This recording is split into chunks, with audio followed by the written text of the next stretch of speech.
Arrives to a cold start to the weekend, but Saturday and Sunday are looking much brighter, with highs of 15 or 16 Celsius. Looks like things are heating up. Boxed boilers, sponsors of weather on GB News.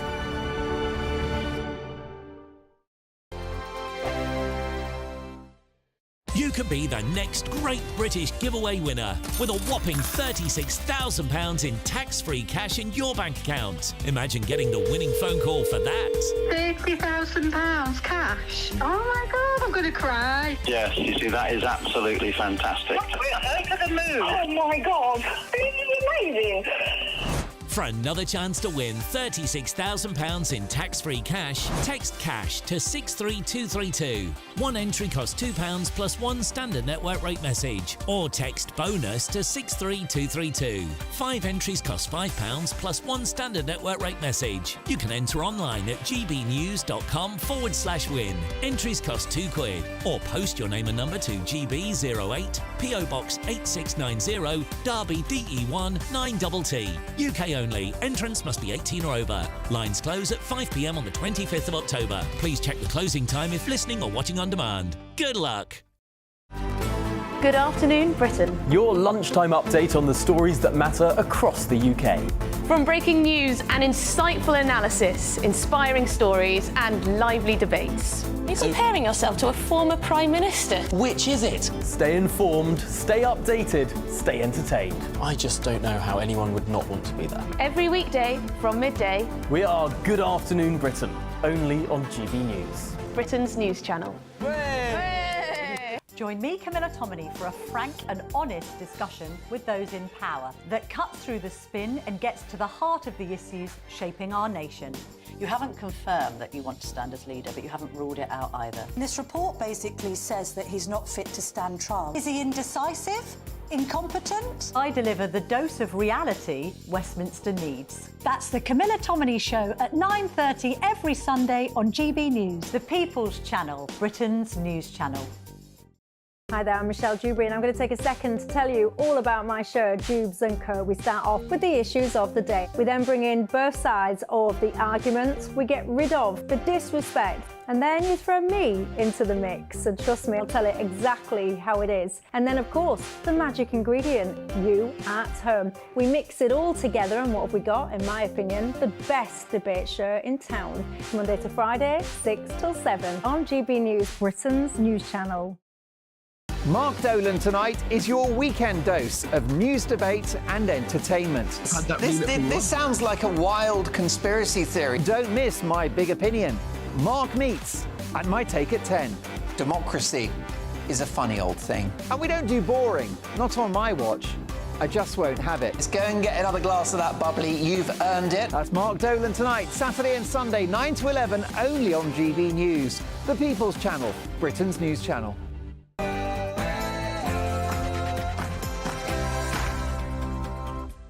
It is 9 p.m. I'm Patrick Christys. Tonight, I wanted somewhere safe and quiet for my son to do his GCSE preparation. I needed it to be secure because of the situation we were in. is that a lie? Starmer's son's GCSEs barely coincide with when he squatted at Lord Alley's £18 million penthouse, and... As ever, one rule for them, another rule for everybody else. Now it looks as though he may have broken COVID rules by pretending that Lord Alley's home was his own during the pandemic. Plus... Winter fuel! Save the winter fuel! Save the winter fuel! Save the winter... I speak to one pensioner who worries that she will die in her sleep this winter because of Starmer's winter fuel cut, and... I've been cast away on a desert island completely on my own.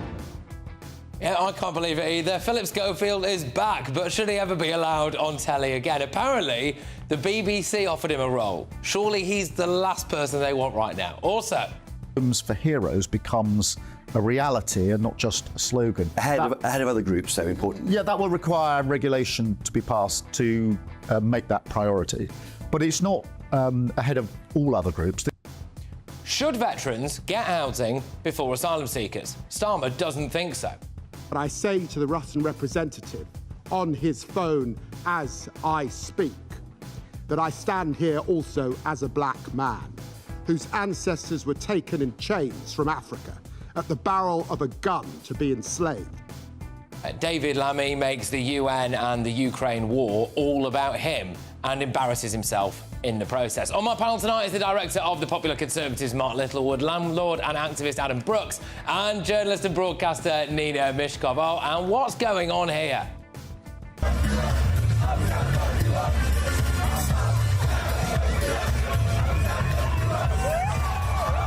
Goodness me. Get ready, Britain. Here we go.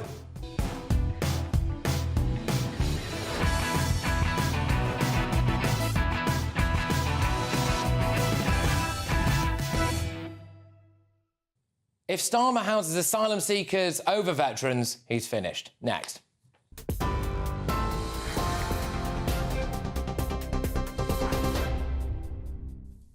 Good evening. The main headlines from the GB News Centre.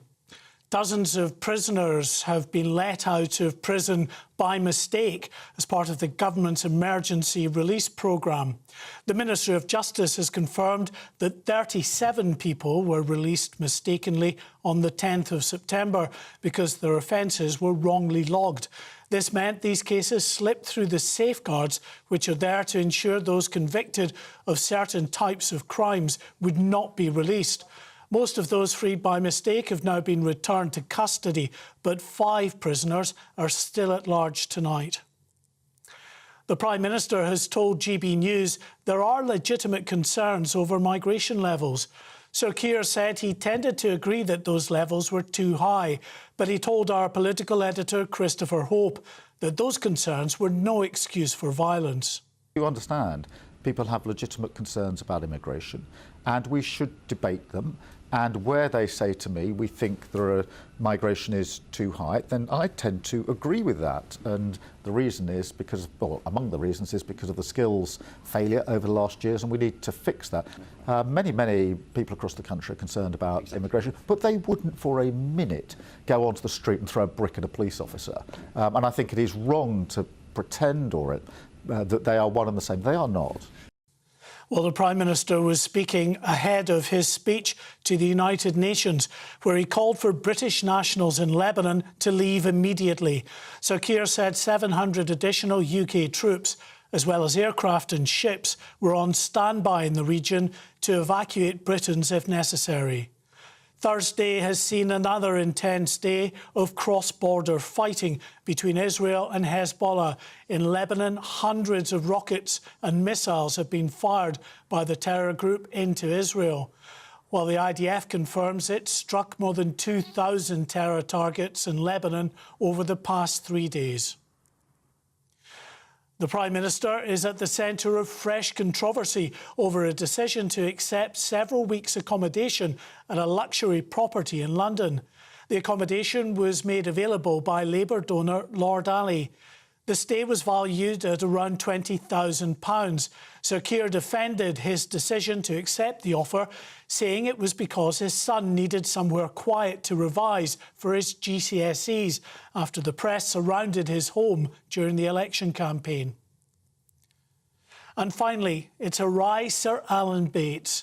The leading campaigner for sub-postmasters during the Horizon scandal received his knighthood from Princess Anne at Windsor Castle.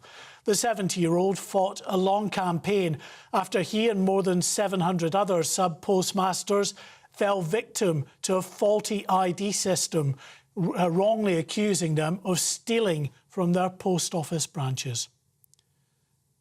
And richly deserved reward for Sir Alan Bates. Now, it's back to Patrick.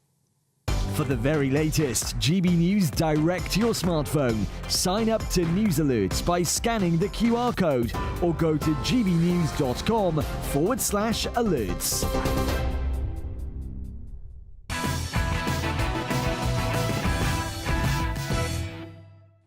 Welcome along.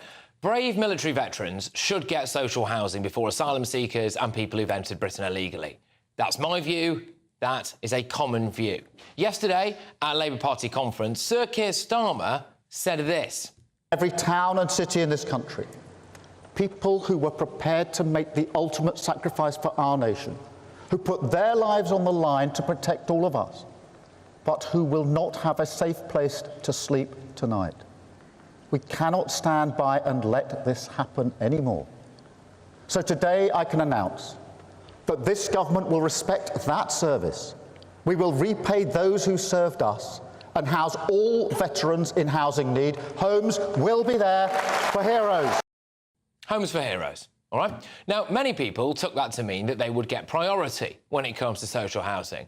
But given the lack of trust that many people now have in anything the Prime Minister says, we got our political editor, Christopher Hope, to ask him for more detail.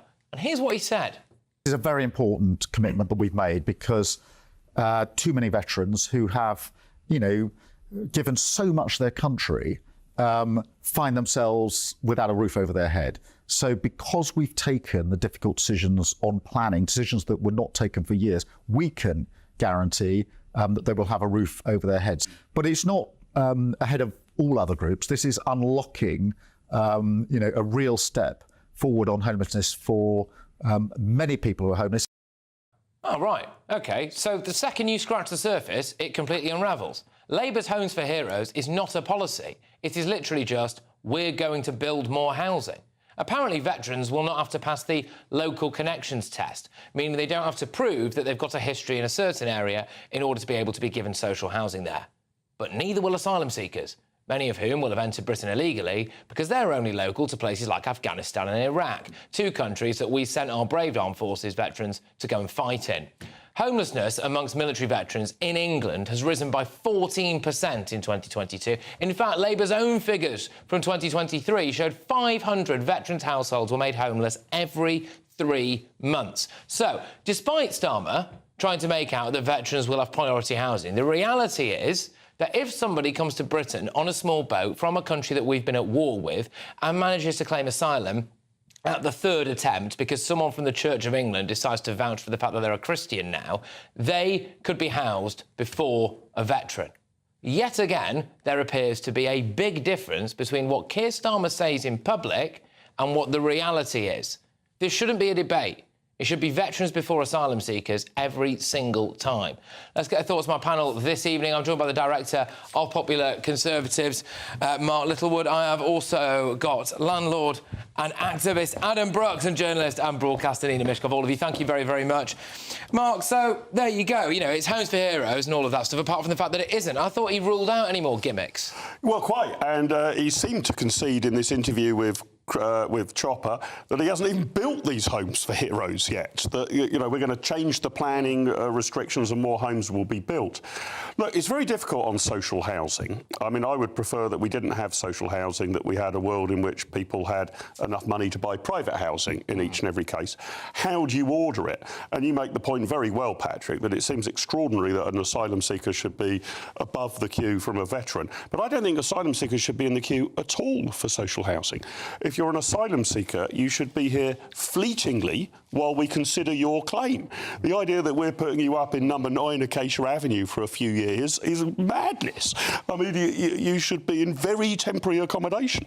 And if your claim is accepted, OK, you go into the welfare system. But I think this speaks to a wider problem that we haven't looked after our veterans properly. And that's actually a case of overall cash. Sometimes I don't think we should patronise them by saying, because you're a veteran, you get a free house or whatever.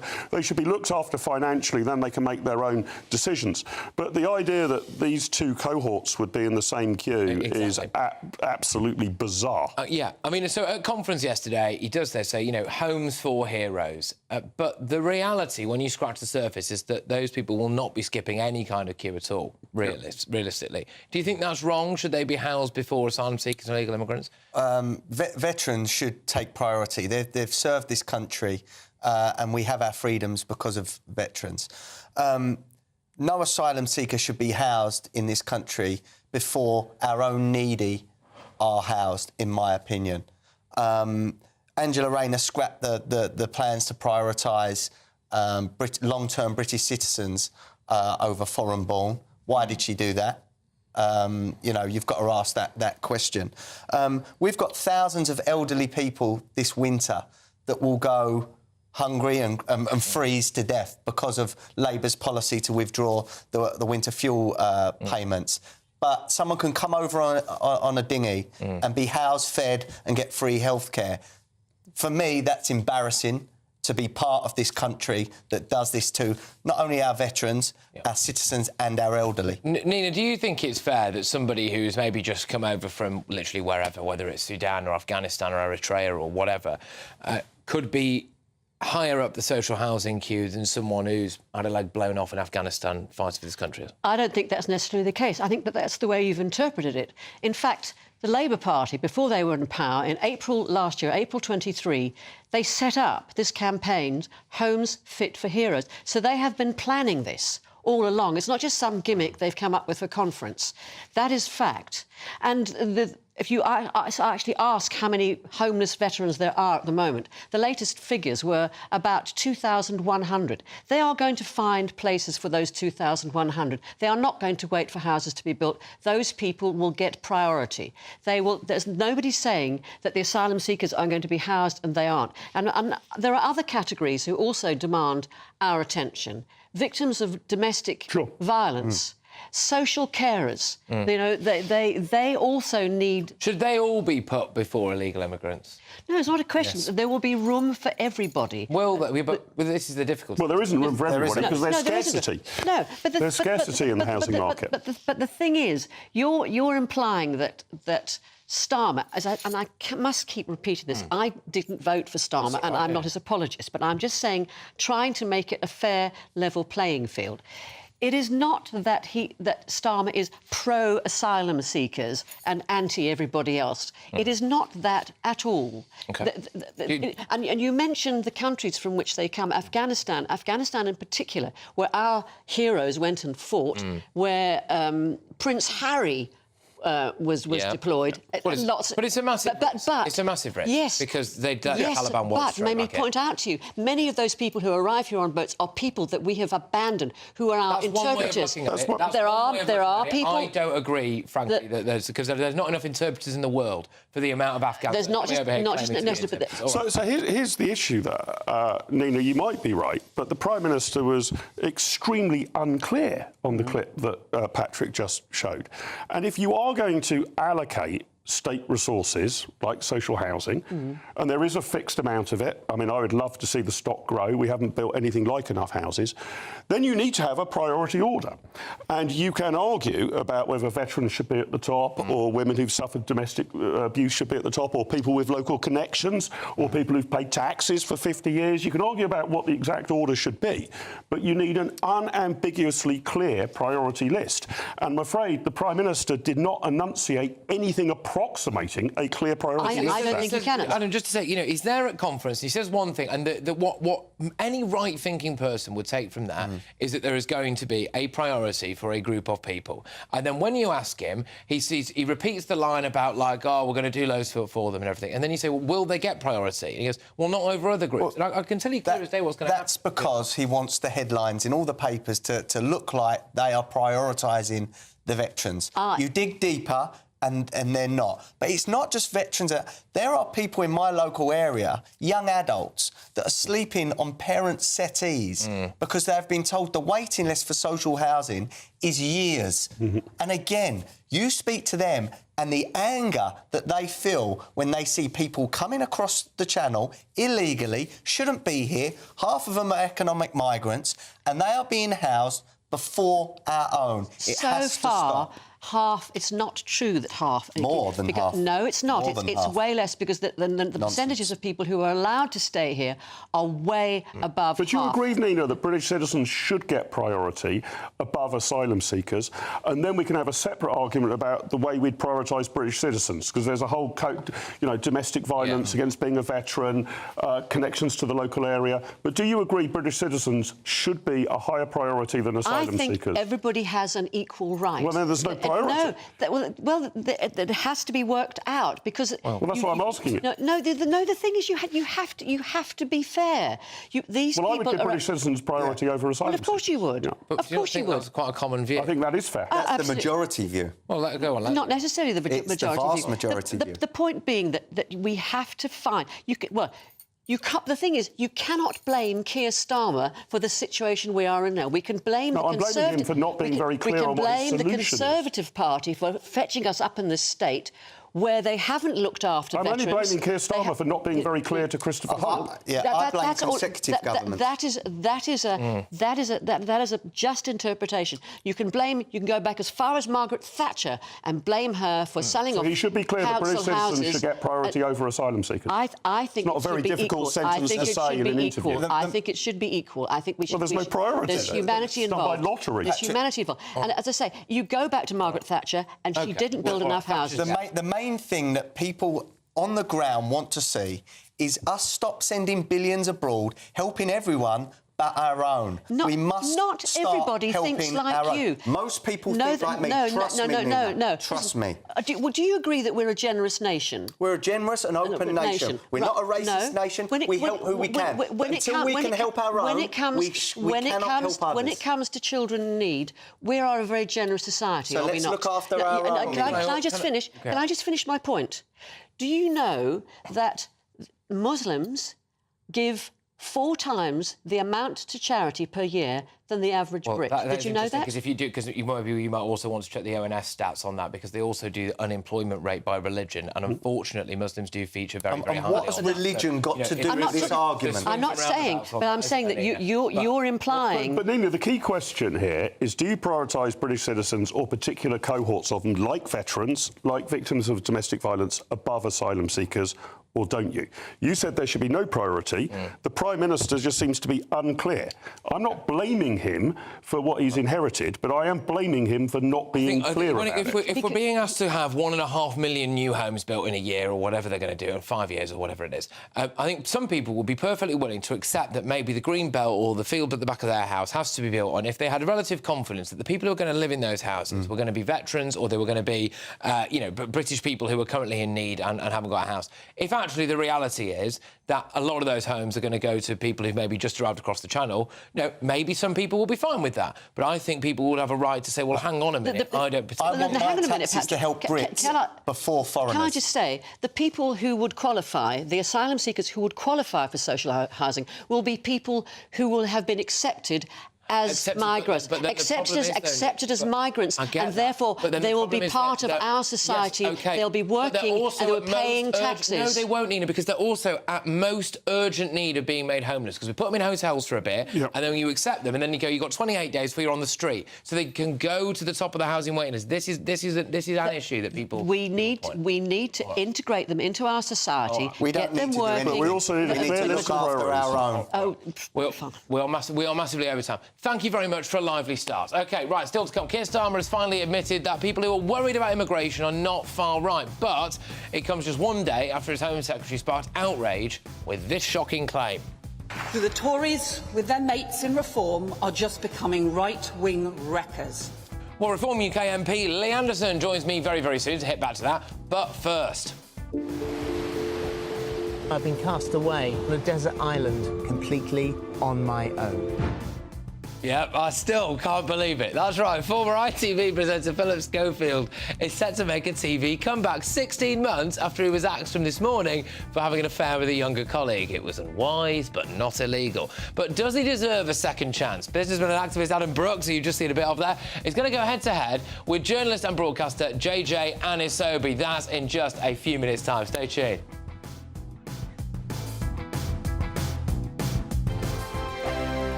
This is GB News, Britain's news channel. Michael found the recipe for success without going to university. Instead, he went looking for answers inside of a kitchen. The 22-year-old has just finished a Level 2 course in professional cookery at UCB, a college in Birmingham. When I started UCB, I was expecting to be so intense from day one, but it's not. It sort of builds up, so to the point where you get comfortable. And building that comfort is a huge part of becoming a chef, because you need to be comfortable being in your own skin. This week, tens of thousands of students get their A-level results. The college wants them to remember university isn't the only option after school, and West Midlands Mayor Richard Parker agrees.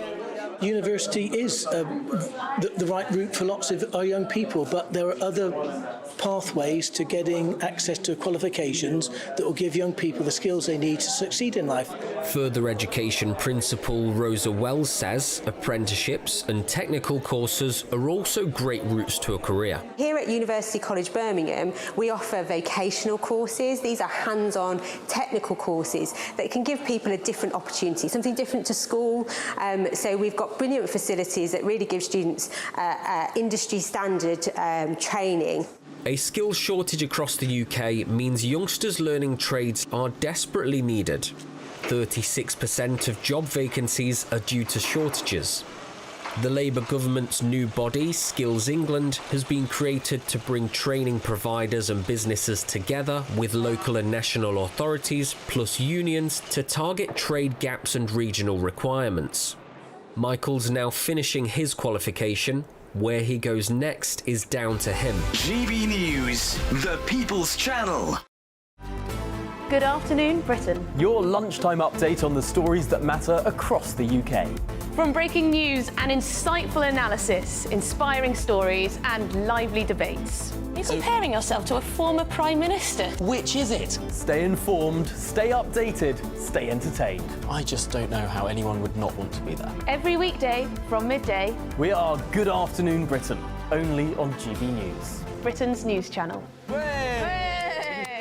Tune in to Friday Night Live with me, Mark Dolan. GB News royalty with your perfect start to the weekend. Lucky us! Feisty and fearless guests. Well, I'm a normal person, so ask me. Honest opinions. That raises more questions than a Gary Barlow tax return. And a few surprises along the way. Might be cold in this studio.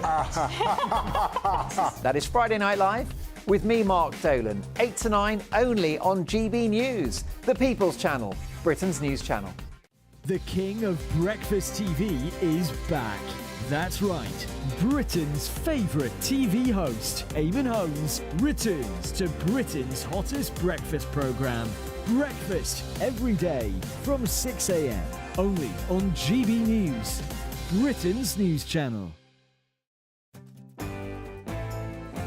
I'm Emily Carver. This is GB News, Britain's news channel.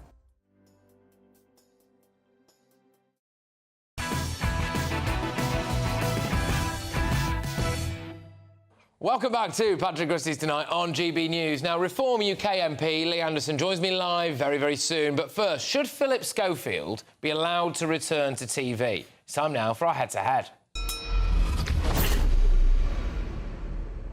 That's right. So former ITV star Philip Schofield is set to make a sensational return to the limelight 16 months after he departed from ITV over his affair with a younger colleague. The 62-year-old will appear in a Channel 5 special called Castaway, which follows a celebrity stranded on an island off the coast of Madagascar for nearly 2 weeks.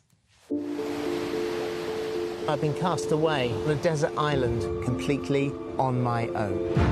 All I have is camera gear, and I can say whatever I want about whatever I want. It's my chance to tell my side of my story. I know what I did was unwise, but is it enough to absolutely destroy someone? Oh, I can't believe this is happening. It will be the first time that Schofield has been seen on TV since he agreed to step down from ITV's This Morning following a brief affair with a younger member of staff, which he owned up to in May 2023. Tonight, I'm asking, should Schofield be allowed back on the telly? Let me know your thoughts. Go to gbnews.com/your say. Tweet me at GB News. Now, going head-to-head on this are the businessman and activist Adam Brooks and the journalist and broadcaster JJ Anasobi. Thank you very much, both of you. Look, Adam, I'll start with you. Should Schofield be allowed back on the telly? Not in my opinion, no. I think he disgraced himself. He even described this relationship with this boy as deeply inappropriate. Let's remember, he knew this boy as a teenager, before helping him become an internship on the programme. He lied to his agents. He lied to his co-stars. He lied to the nation. And then, you know, he was held up as some hero for coming out as gay. You know, we were meant to worship him for doing this. And then this all came out with the lies and the shame. No, I think, what message does this send to people out there that you can be rewarded for such behaviour? I've got many friends in the media that do not have a good word to say about Philip. They described him as rude on set. The atmosphere was described as toxic. I think it's time for him to stay away. Many people I speak to do not like him and do not want to watch him. All right, JJ, I mean, does this not slightly fly in the face of the idea that this is a broken man? I mean, you wouldn't send a broken man to do 10 days alone on a desert island without a crew, would you? Well, I don't think he's as broken now. That's why he's doing hopefully this comeback. For Adam to say he's disgraced himself, he's made mistakes, he's lied to everyone, well, welcome to politics. We can name 1,000 politicians who've done the same and continue to have careers. Nothing that he did, and I don't want to use the quote again and again, but it was unwise, but it wasn't illegal. Essentially, I think he was right to get fired or to lose his job, step down, whatever it was, from ITV, because he broke their rules. He didn't break any laws, he just broke their rules. And so absolutely he's right to lose his job there, but he can still go and get jobs somewhere else. That doesn't stop him from doing anything else. He abused his position as one of the most powerful people on that set and in that production. Yeah. You know, why would I want my young son there or my young daughter working on a show where he is? I'll tell you this, Adam. Would I feel comfortable with that? No, I wouldn't. Of course you wouldn't, and neither would I, but that is the world of TV. Right. I've worked in media, in news, the biggest national newspapers in this country and abroad. Relationships happen between seniors and juniors all the time. What Philip Schofield did is nothing new. People who are watching this up and down the country will say... I mean, it's a bit new. I mean, he knew the lad when he was very, very young, and then... But according to Philip, and according to... Well, the lad hasn't come out and said anything contrary. So, for the facts we have is, whether he knew him when he was 10 years old, 12, whatever it is, he didn't have a relationship with him until he was 19 years old. There is nothing legally wrong with that. I think it's ill-advised for him to do that, and Philip also said that he'd had some kind of... relation with him in his dressing room at this morning. So for me, automatically he should be fired. I personally would have got rid of Philip Schofield and Holly when they jumped to the queue when the Queen was lying in state. That for me was when they should have gone. That's your red line. That was my red line. You've got a queue. That's your red line. What is the shame is that, you know, I used to love watching Philip Schofield. Has this ruined it for you? He reminded me of my childhood. You know, going live. I used to sit there for hours watching that. Gordon the Gopher. He reminds me of being young. Yeah. And in the last few years, speaking to friends in the media, and then this story coming out, I found it quite disgusting. I can't even bear to look at the guy. I mean, I don't know who's going to watch this programme on Channel 5. Lots of people will watch it. I bet they'll get record numbers for this episode, because even people who don't like Philip Schofield are going to watch it to like, see what pain he's going through. That I think is true. I think that Channel 5 will have a ratings winner here because there's a morbid curiosity with Philip Schofield being cast adrift for 10 days. The question for me is really whether or not this should then lead to more work. No. Right? So do we then see, all of a sudden, Scopes on Strictly? Apparently, he turned down the BBC for offers. I mean, with respect, JJ, I would imagine the last thing the BBC needs right now is Schofield prowling the corridors. Absolutely. I think this will be the start of something for him, for certain. Whether it's a TV series that he does where he looks at people who've been cancelled and made a comeback, of which there are several. People who are locked away. Andrew Coulson, who went to jail, he has a very successful podcast. There's lots of people who've done things much worse, illegal things, than Schofield, and have been able to go on and have careers. Isn't it amazing how somehow these people manipulate the audiences to feel sorry for them? I mean, I don't. They can't manipulate me to feel sorry for him. But there are going to be people out there that feel sorry for him, even though he lied to his family, his agents, the nation. That's none of our business, is it? Yeah, but OK, look, lying to his family, that's between him and his wife and his kids. That's not our judgment. And by the way, Philip Schofield lied to me too, because about 3-4 years ago, I'd sent emails to This Morning and Philip's agents putting forward these claims about sexuality and about the affair. And I was told, basically, by my then bosses, had been contacted and said, you will not have any contact with any celebrities across that brand if you pursue this story. And that was the same across for lots of different journalists. Does that not cast serious doubt on... So basically, they've given him Channel 5. I mean, this is an absolute blind... I don't know who his agent is, if he's got an agent, because I know that they distanced themselves from him initially. But this is an absolute blinder for Schofield, because they've just given him the opportunity to go, here's an island off Madagascar and a camera and you for 10 days to say whatever you like, which is to go... But when you factor in those lies and the deception, whether it was to his own wife, whether it was to everyone else, whether it was to you, whether it was me, does it not cast serious doubt over whether or not he tells a single true word when he's on his own on an island? I won't believe a word he says. Again, I tell you, I will not watch it because I cannot bear to look at the man. If anyone feels that strongly about Philip Schofield now making a TV comeback, I would suggest you shouldn't be watching ITV and This Morning either, because those bosses went on the record as saying, we knew nothing about it. Everyone knew about it. I didn't work at ITV, I knew about it. So how did I know about it, but the bosses didn't? It's BS. And you've got Eamon Holmes on this channel. He says the same. Everyone knew about it. It was an open secret. So, and those people who knew about it and allowed it to continue have not been fired. Let's ask why someone like Philip Schofield has got so much power over our media. Why do we give so much just in the place he works? Just in the place he works. Why do we give so much control to men like this? Because he's a big star. The same as Patrick Christys. If I go, hang on a minute. if I go and tell the bosses what he's been saying to me off camera, I do not want to be put in the same bracket as Philip Schofield for a variety of different reasons. But anyway, look, guys, thank you. It was a proper head-to-head. We'd love to see it, and I'll see you both again very, very soon. I'll see you especially very soon. Back on in about 20 minutes. But coming up, Keir Starmer is tonight battling a political crisis after the Labour Party members voted against the cut to winter fuel payments. We're also going to go live to New York, where our political editor, Christopher Hope, has spent the day with the Prime Minister, and I'm reliably informed that he's on a boat near the Statue of Liberty. So let's see what happens there. But first, Keir Starmer has finally admitted what we all know to be true. People with concerns about immigration aren't far right. But that does come just a day after his Home Secretary, Yvette Cooper, sparked outrage with comments like this. The Tories, with their mates in reform, are just becoming right-wing wreckers. All right, will Reform UK MP Lee Anderson? He's on next. He's got some harsh words, I think, for Keir Starmer and Yvette Cooper. That'll be a first. Stay tuned. Hi there, welcome to the latest forecast from the Met Office for GB News. Rain for many of us over the next 24 hours. Heavy in places once again, but there will be a few clear spells around, particularly in the far south and the far north. As this low pressure sends its frontal systems north, they will stall across Northern Ireland, southern Scotland, northern England during the rest of the day. And that rain will turn heavy at times, especially for southeast Scotland, northeast England, where there is the risk of localised flooding through the day on Thursday because of the amount of rain we're expecting to fall. Further south, showers soon follow the main area of rain, a gusty wind and a mild night to come. A colder night for northern Scotland, where there will be some sunshine first thing on Thursday. Actually, Caithness, Sutherland, Western Scotland, the place to be for blue skies during Thursday morning. Showers, though, will start to move in from the north. Some patchy cloud around through central Scotland, but south of the central belt, we've got a lot of damp weather, as well as for Northern Ireland, we'll see outbreaks of rain, but the heaviest rain will be affecting North Wales and northern England. Like I say, there's going to be some significant accumulations in places, particularly the North York Moors and the Pennines through the morning and early afternoon. To the south, across parts of the Midlands, East Anglia, the south of England and South Wales, a mixture of sunny spells, but also some blustery showers and some rumbles of thunder as well. These showers are going to be fairly lively, but we've got mild air moving back in, 17 or 18 Celsius, whilst cold air affects northern parts of the country.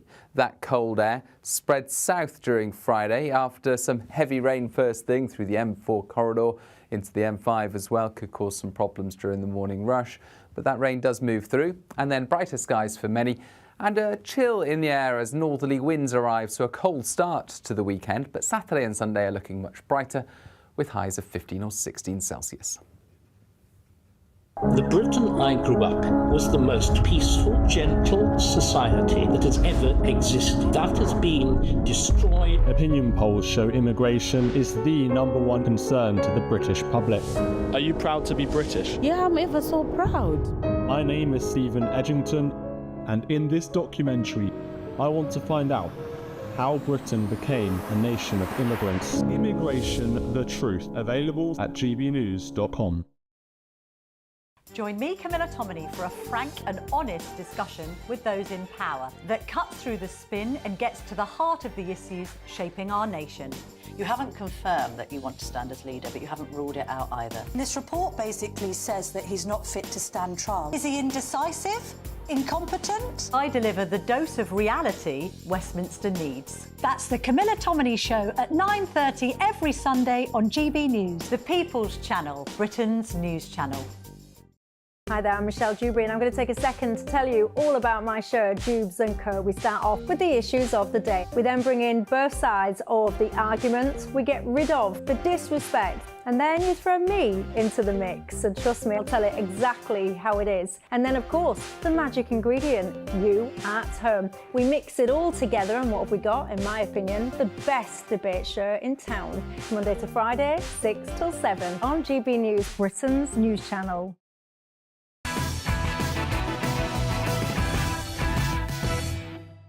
Welcome back to Patrick Christys Tonight. Now, speaking to GB News' political editor, Christopher Hope, during his trip to New York for the United Nations General Assembly, Sir Keir Starmer has admitted that people who are worried about immigration are absolutely not far right. Do you understand?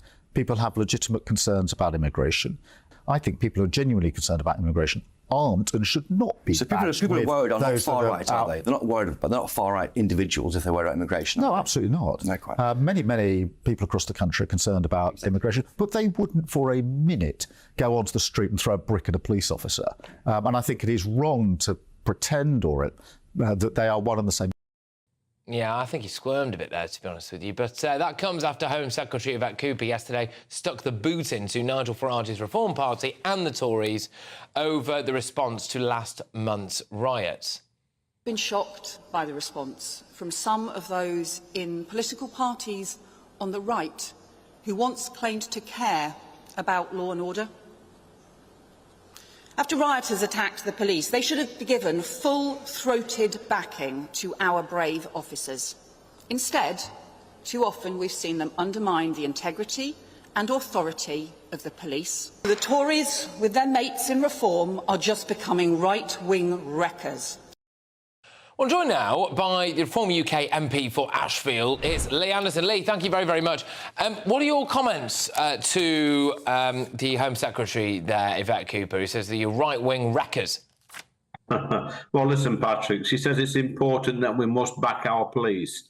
I've not seen anybody in the Labour Party, including Yvette Cooper, backing those brave police officers who had that bit of a problem at Manchester Airport 6 or 7 weeks ago. I think it's a little bit rich coming from her. Look, she's shown already, Patrick, in the short time she's been Home Secretary, since July, that she's completely out of her depth. And if she thinks that, attacking Reform voters, and calling them out at every single opportunity as far-right racists, if she thinks that's going to win the 4.1 million Reform voters back to the Labour Party, then she's completely out of touch. Honestly, mate, I'm gobsmacked at this new government. Gobsmacked. There appears to be a bit of a discrepancy here. So Keir Starmer has now finally come out and said, well, not everyone with a legitimate concern about immigration is far right. Do you think he really means that, or do you think he would just call anyone far right at the drop of a hat if he had half the chance?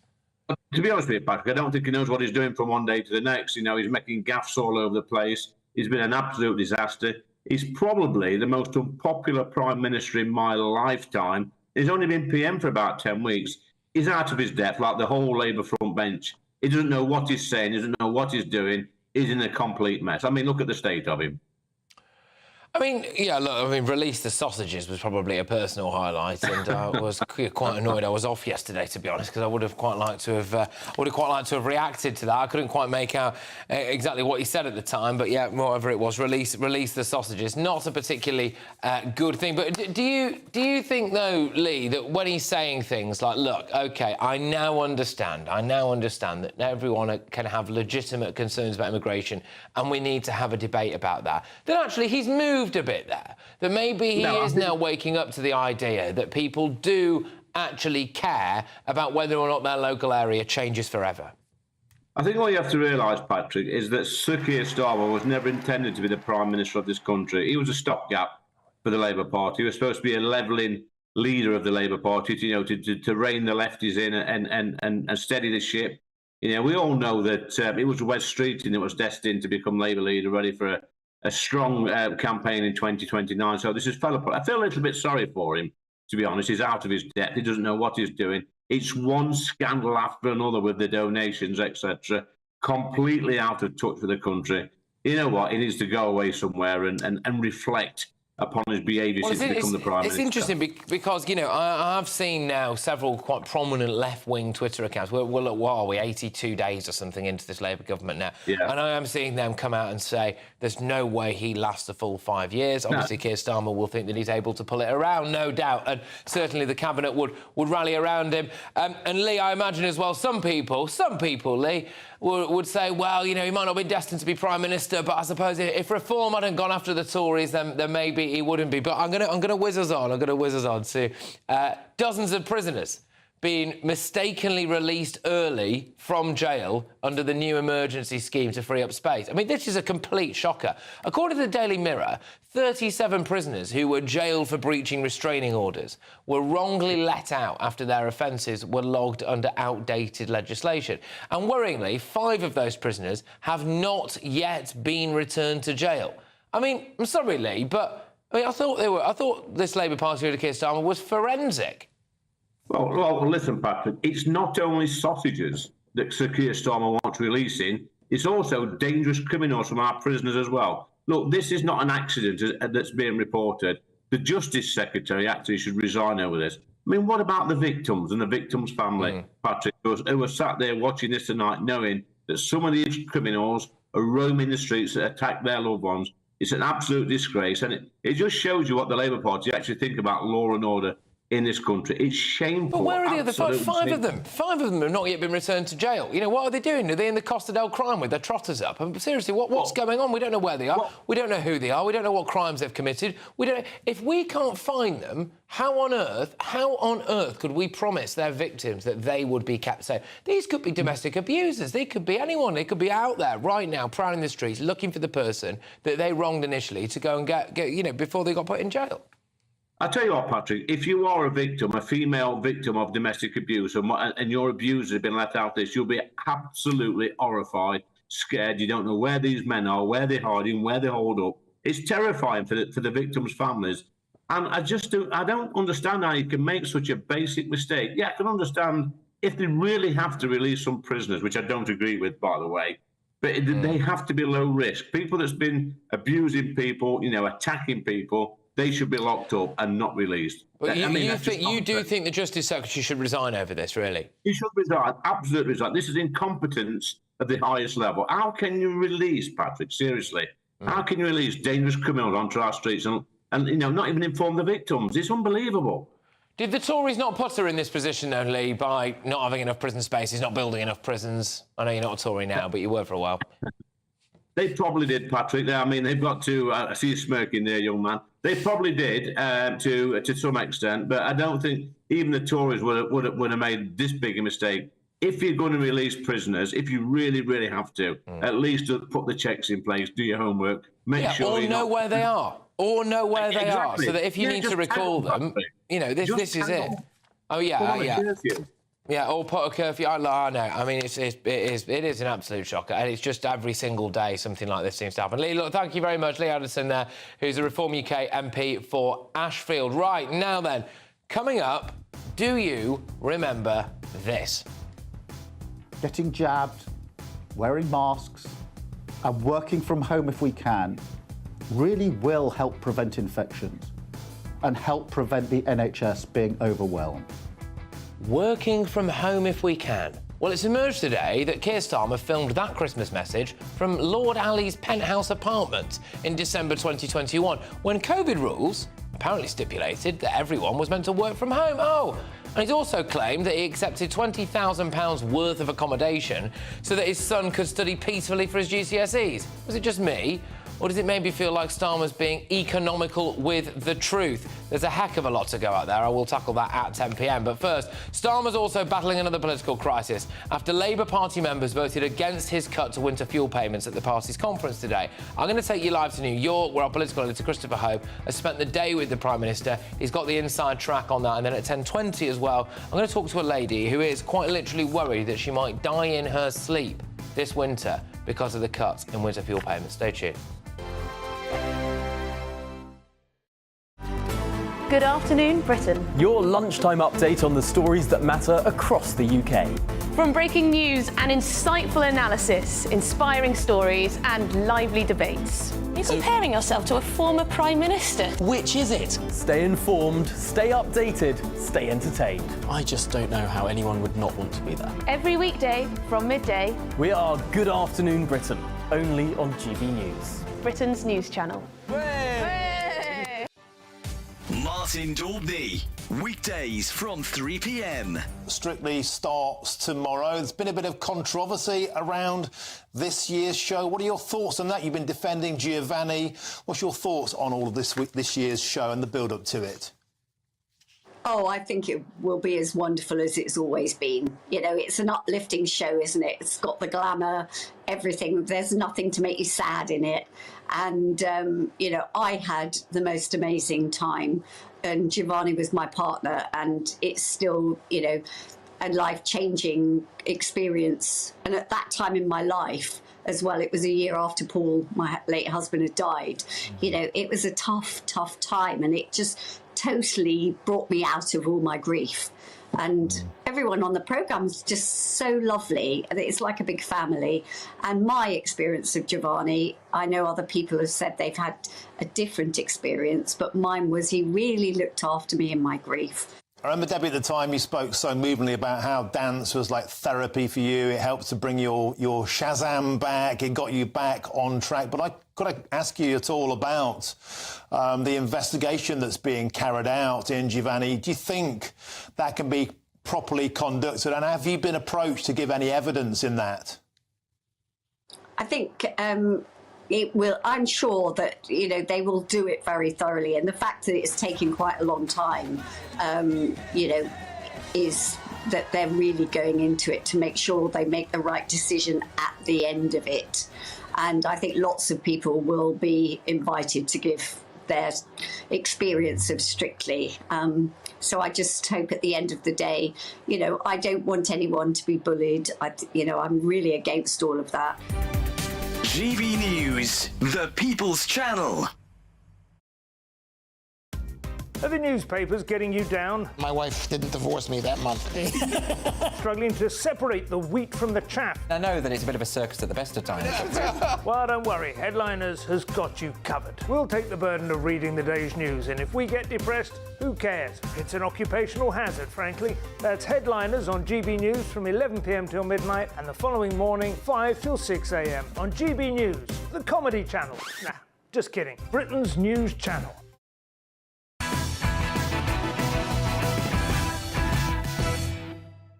Welcome back to Patrick Christys tonight. Now, there's massive trouble brewing for Sir Keir Starmer after Labour Party delegates earlier today voted to reverse the proposed cuts to the winter fuel payments for millions of pensioners. Now, the vote was brought by the Unite Union and the Communication Workers Union, who made their feelings pretty clear on the conference hall floor.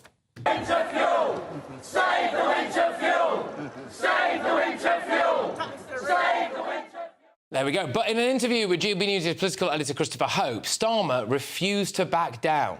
Your conference in Liverpool, while we're here, has voted against the winter fuel payment cut. So the policy's wrong, isn't it? Why are you doing it? Well, look, I understand why colleagues in the Labour movement feel very strongly about this.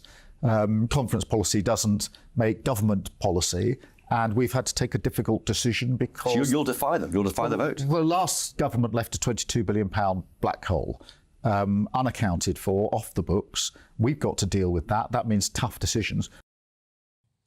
Well, there we go. It certainly is very, very tough decisions indeed. And like I was saying to you, it's 10 past. I'm going to be speaking to a lady who is massively struggling this winter. In fact, she's very, very concerned that she could actually die in her sleep because the sleep apnea mask that she needs to have plugged in, well, she probably can't afford to do that every single night. But I'm joined now by GB News political editor Christopher Hope, who is in New York. What a shot this is. Who is in New York. He's been there with the Prime Minister. Christopher, thank you very, very much. I mean, look at that. I'm jealous. I'm very jealous. But anyway, winter fuel payments, he's got himself into a bit of a pickle here, hasn't he? He really has, Patrick. Yeah, welcome to New York City. We thought we'd give you a proper view, Patrick, from this ferry. We're on the way out to Staten Island. going underneath the Brooklyn Bridge shortly. But yeah, dear old Keir Starmer, he's in a right mess here. He's at war with his own party. He's now, as I said in that question, the policy's wrong, isn't it? Because your party has now voted against it. And given the policy of removing the winter fuel payment from 10 million pensioners, including one who you'll speak to shortly on your programme, was not in a manifesto, was not voted on by anybody. It's the first actual vote we've had on that policy.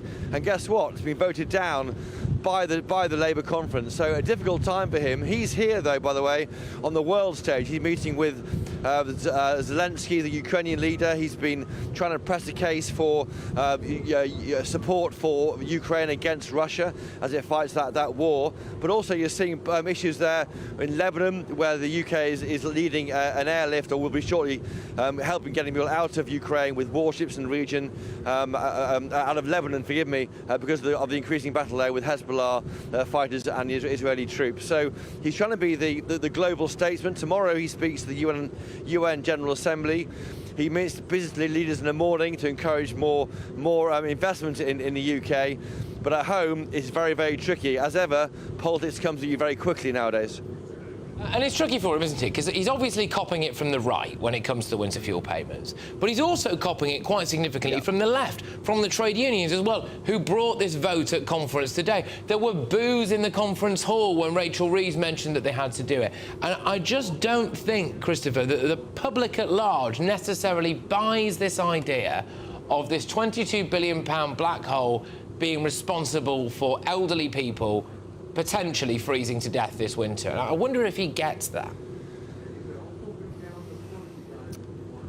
Yeah, so I'm sure he does, because his party commissioned research, didn't it, in 2017 when it was looked at by the Tory party, and it found several thousand old people would freeze to death this winter, because anyone who knows someone elderly knows they have to keep warm. They have the heat on a lot, don't they? When they have it, even when it's quite warm outside, they know they've got to keep warm, and that's why you may see deaths. He can't really go there. In fact, the work we've seen so far from the Treasury on the impact of this policy does not talk about anyone who might die. It talks about who might have the benefit withdrawn from them. So we'll see that emerge in coming months. But it's a real risk here. And the timing was awkward. It came out in July, before the state pension went up in September. It wasn't really explained.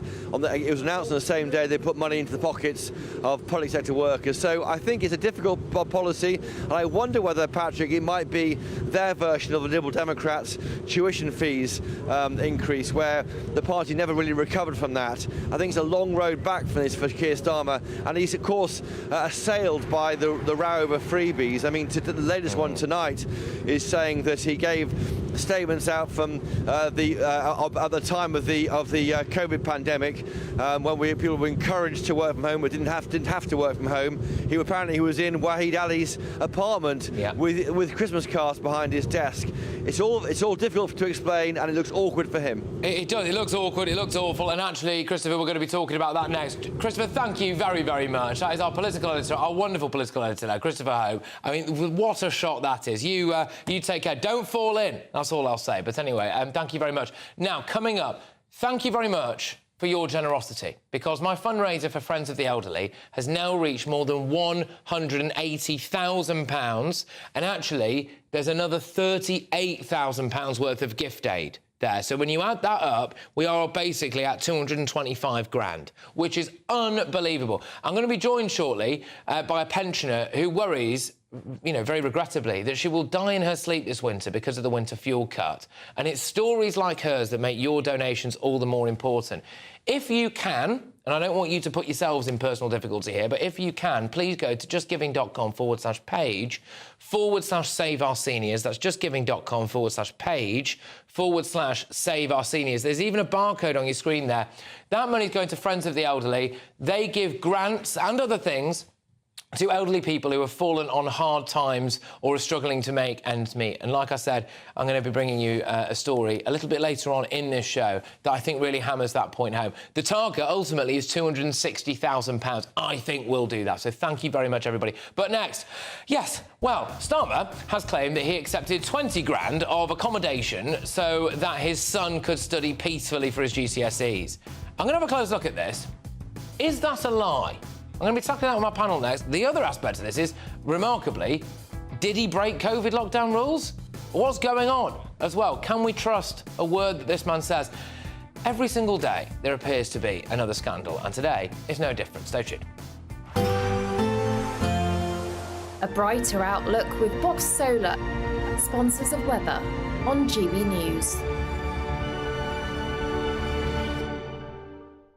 Good evening. Welcome to your latest weather update from the Met Office on GB News. It's going to turn dry for most overnight tonight. It's been a much drier day across England compared to Monday and the weekend, but there is more rain to come across the south tomorrow as this weather system starts to approach. It was this low that brought the heavy rain over the previous 48 hours. That has been clearing away, but we're still seeing quite wet conditions over northeast Scotland today. We've also had this northerly wind, which is introducing cooler air across much of the country overnight tonight. But the showers are tending to fade.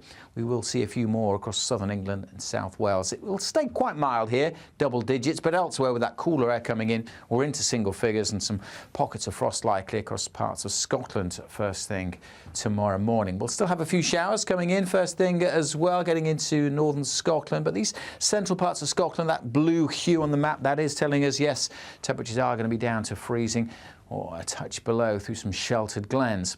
A bright start, though, for much of southern Scotland and Northern Ireland. Some sunshine tomorrow, just one or two showers along the north coast. Perhaps a few showers over northern England, but a good part of northern England, North Wales, actually having a fine day tomorrow. Quite grey to begin with across southern counties of England and Wales. And here comes the rain, just edging back in, initially across southwest England, South Wales, but spreading more widely over southern England and up towards the Midlands come the afternoon.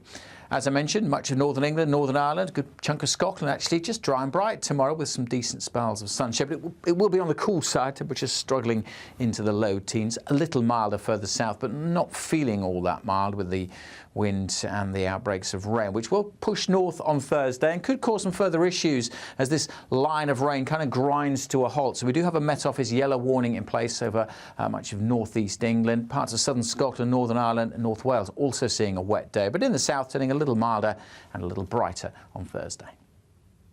Looks like things are heating up. Boxed boilers, sponsors of weather on GB News.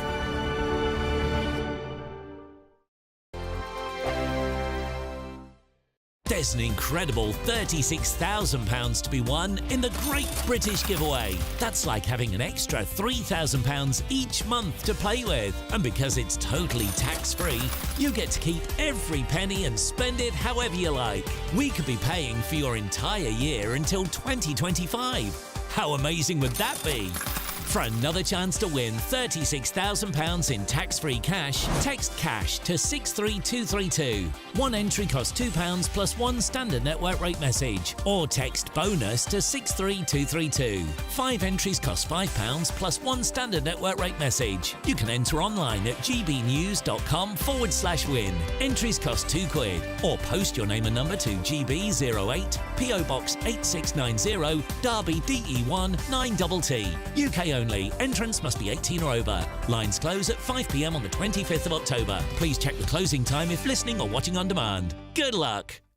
Hi there, I'm Michelle Dewberry and I'm going to take a second to tell you all about my show, Jubes & Co. We start off with the issues of the day. We then bring in both sides of the arguments. We get rid of the disrespect. And then you throw me into the mix. And trust me, I'll tell it exactly how it is. And then, of course, the magic ingredient, you at home. We mix it all together and what have we got, in my opinion, the best debate show in town. Monday to Friday, 6 till 7 on GB News, Britain's news channel. Are the newspapers getting you down? My wife didn't divorce me that month. Struggling to separate the wheat from the chaff? I know that it's a bit of a circus at the best of times. Well, don't worry, Headliners has got you covered. We'll take the burden of reading the day's news, and if we get depressed, who cares? It's an occupational hazard, frankly. That's Headliners on GB News from 11 p.m. till midnight, and the following morning, 5 till 6 a.m. on GB News, the comedy channel. Nah, just kidding. Britain's news channel.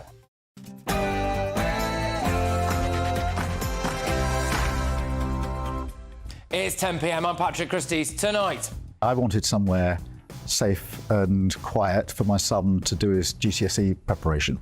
I needed it to be secure because of the situation we were in. Is that a lie? Starmer's son's GCSEs barely coincide with when he squatted at Lord Ali's £18 million penthouse. And as ever, one rule for them, another rule for everybody else.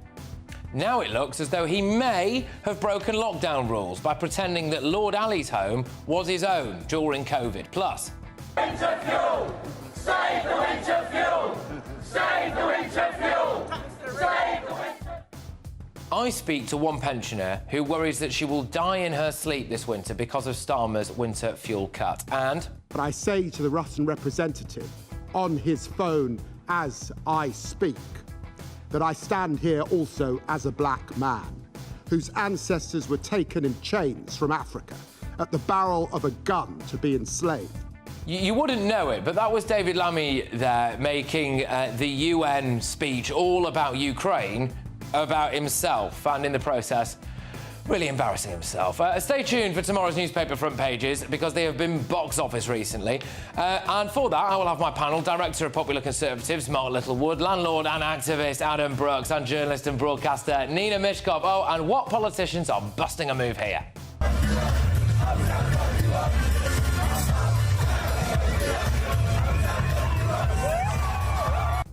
Get ready, Britain, here we go.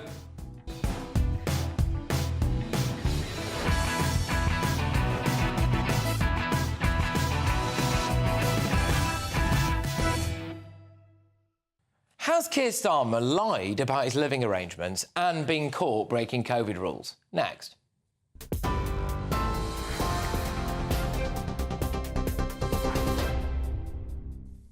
Good evening, I'm Mark White at the GB News Centre. The main headlines. Dozens of prisoners allowed out of jail under the government's emergency release programme were freed by mistake. The Ministry of Justice has confirmed that 37 people were released mistakenly on the 10th of September because their offences were wrongly logged. This meant these cases slipped through the safeguards which are there to ensure those convicted of certain types of crime would not be released. Most of those freed by mistake have now been returned to custody, but 5 prisoners are still at large. The Prime Minister has told GB News there are legitimate concerns over migration levels. Sir Keir said he tended to agree that those levels were too high, but he told our political editor, Christopher Hope, that those concerns were no excuse for violence. You understand, people have legitimate concerns about immigration, and we should debate them. And where they say to me, we think migration is too high, then I tend to agree with that. And the reason is because, well, among the reasons is because of the skills failure over the last years, and we need to fix that. Many people across the country are concerned about immigration, but they wouldn't for a minute go onto the street and throw a brick at a police officer. And I think it is wrong to pretend that they are one and the same. They are not. Well, the Prime Minister was speaking ahead of his speech to the United Nations, where he called for British nationals in Lebanon to leave immediately. Sir Keir said 700 additional UK troops, as well as aircraft and ships, were on standby in the region to evacuate Britons if necessary. Thursday has seen another intense day of cross-border fighting between Israel and Hezbollah in Lebanon. Hundreds of rockets and missiles have been fired by the terror group, while the Israeli military has confirmed it struck more than 2,000 targets in Lebanon over the past 3 days.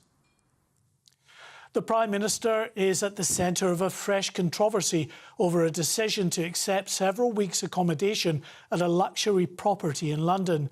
The accommodation was made available by Labour donor Lord Ali. The stay has been valued at around £20,000. Sir Keir defended his decision to accept the offer. He said his son needed somewhere quiet to revise for his GCSEs after the press surrounded the family home during the election campaign. And finally, it's a rise, Sir Alan Bates. The leading campaigner for sub-postmasters during the Horizon scandal received his knighthood from Princess Anne at Windsor Castle. The 70-year-old fought a long battle after he and more than 700 other sub-postmasters fell victim to a faulty IT system which wrongly accused them of stealing from their post office branches. And those are your headlines for the moment. Now back to Patrick. For the very latest GB News direct to your smartphone, sign up to News Alerts by scanning the QR code or go to gbnews.com/alerts.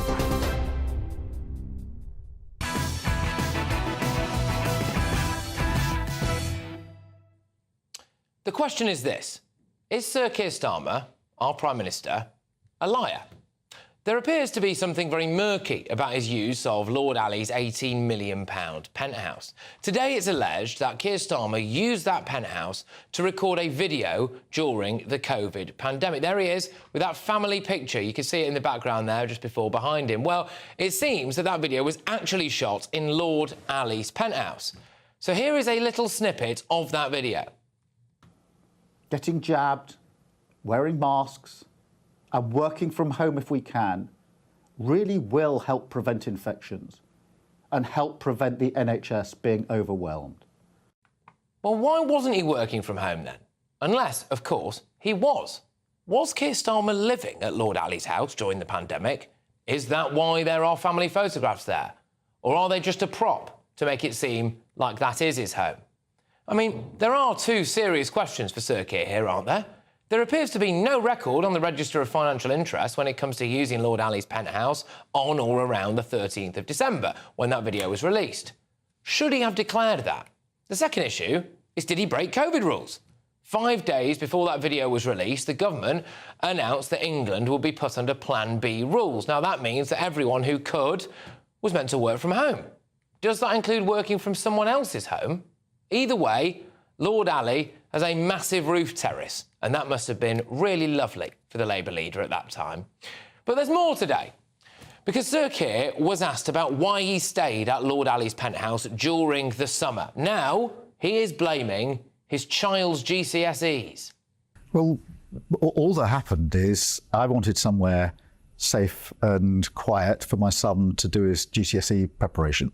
I needed it to be secure because of the situation we were in. Simply somebody saying, if you want somewhere quiet for your son to study whilst you're doing your GCSE, you can use this place here. But the dates don't add up. The dates of his luxury £20,000 434 stay are the 29th of May 2024 to the 13th of July 2024, OK? So the first GCSE exam was on May the 9th, and the final one was on June the 19th. So his son will have started his exams before they say they moved in there and finished them nearly a month before they say they moved out. All right?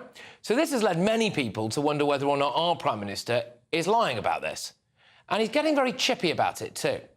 Look, every day... Do you get it, though? Every day... Do you get how it looks? If you're putting to me, Beth, that I should have stayed in my Kentish Town home and disrupted my son's GCSEs, that was the right thing to do, then I think you should put that to me.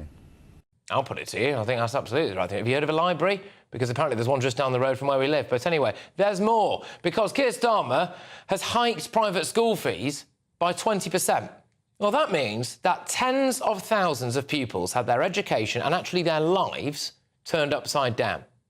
But for Keir Starmer's own son, he could get a multi-millionaire to give him an £18 million penthouse to revise in.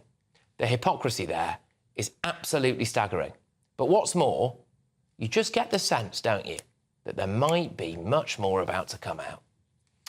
Right, let's get the thoughts of my panel this evening. We are joined, as ever, by the director of the Popular Conservatives, Mark Littlewood. We've got landlord and activist Adam Brooks and journalist and broadcaster Nina Mishkov. So, I'll start with you on this, Mark. I mean, it's also emerged tonight, apparently, that he recorded the Queen's what would you call it? Goodbye video, the thing on the day she died, there at Lord Ali's place as well. Lots of questions to answer here. Huge number of questions to answer. Last week on this show, Patrick, we were talking about his Arsenal tickets and his clothing, and he didn't shut the story down at all. I think this has now moved from embarrassing for the Prime Minister to very serious indeed. There's two ways that you can deal with these problems arising. You either come out, put everything on the table, and you say, well, I might have got this bit wrong, but the whole story's here. Every last receipt, he needs to sit down with Chris Hope, go through it in an hour in great detail. Might be rather painful, but you get it all out. Or you say nothing. You basically just say, look, I've abided by the rules, there's nothing to see here, and unless investigative journalists can find something that's clearly broken the rules, you just ride it out. He has taken the most disastrous middle road position here of drip, drip, drip, and then a particular explanation for each little part of it. And that is catastrophic, I think, in terms of the management of the story. And as you say, the dates don't add up here. No.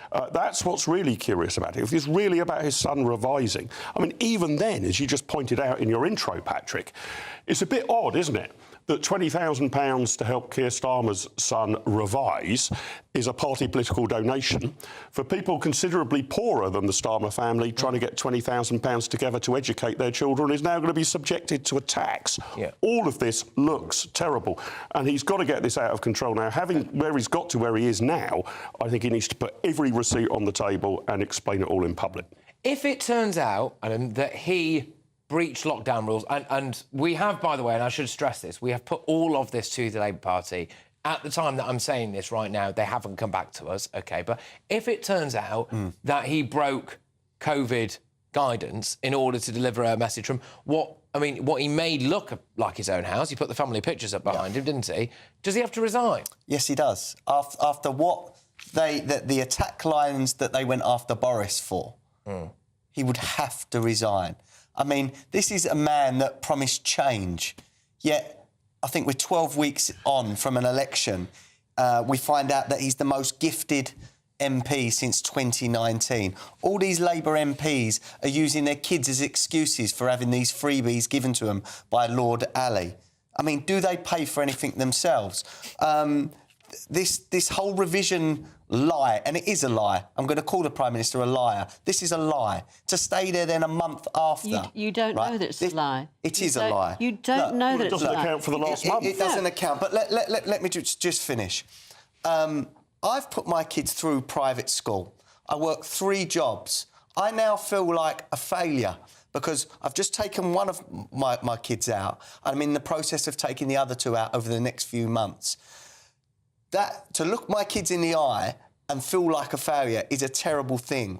And when I see the hypocrisy of these MPs and Keir Starmer to get this free money, 20,000 for a revision.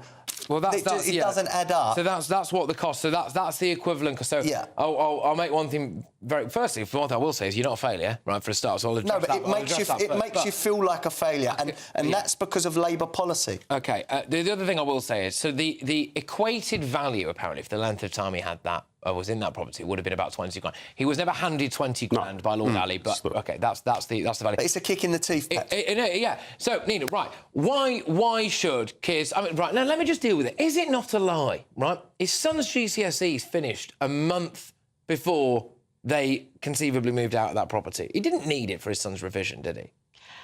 You don't know that he didn't need something. The point being... Well, explain the last month. OK, let's just say, let's look at the scenario. He's got 2 children who are teenagers. He's trying to protect them. We don't know what their names are. We don't know the ages they are. We don't know what schools they go to. He's done that very well.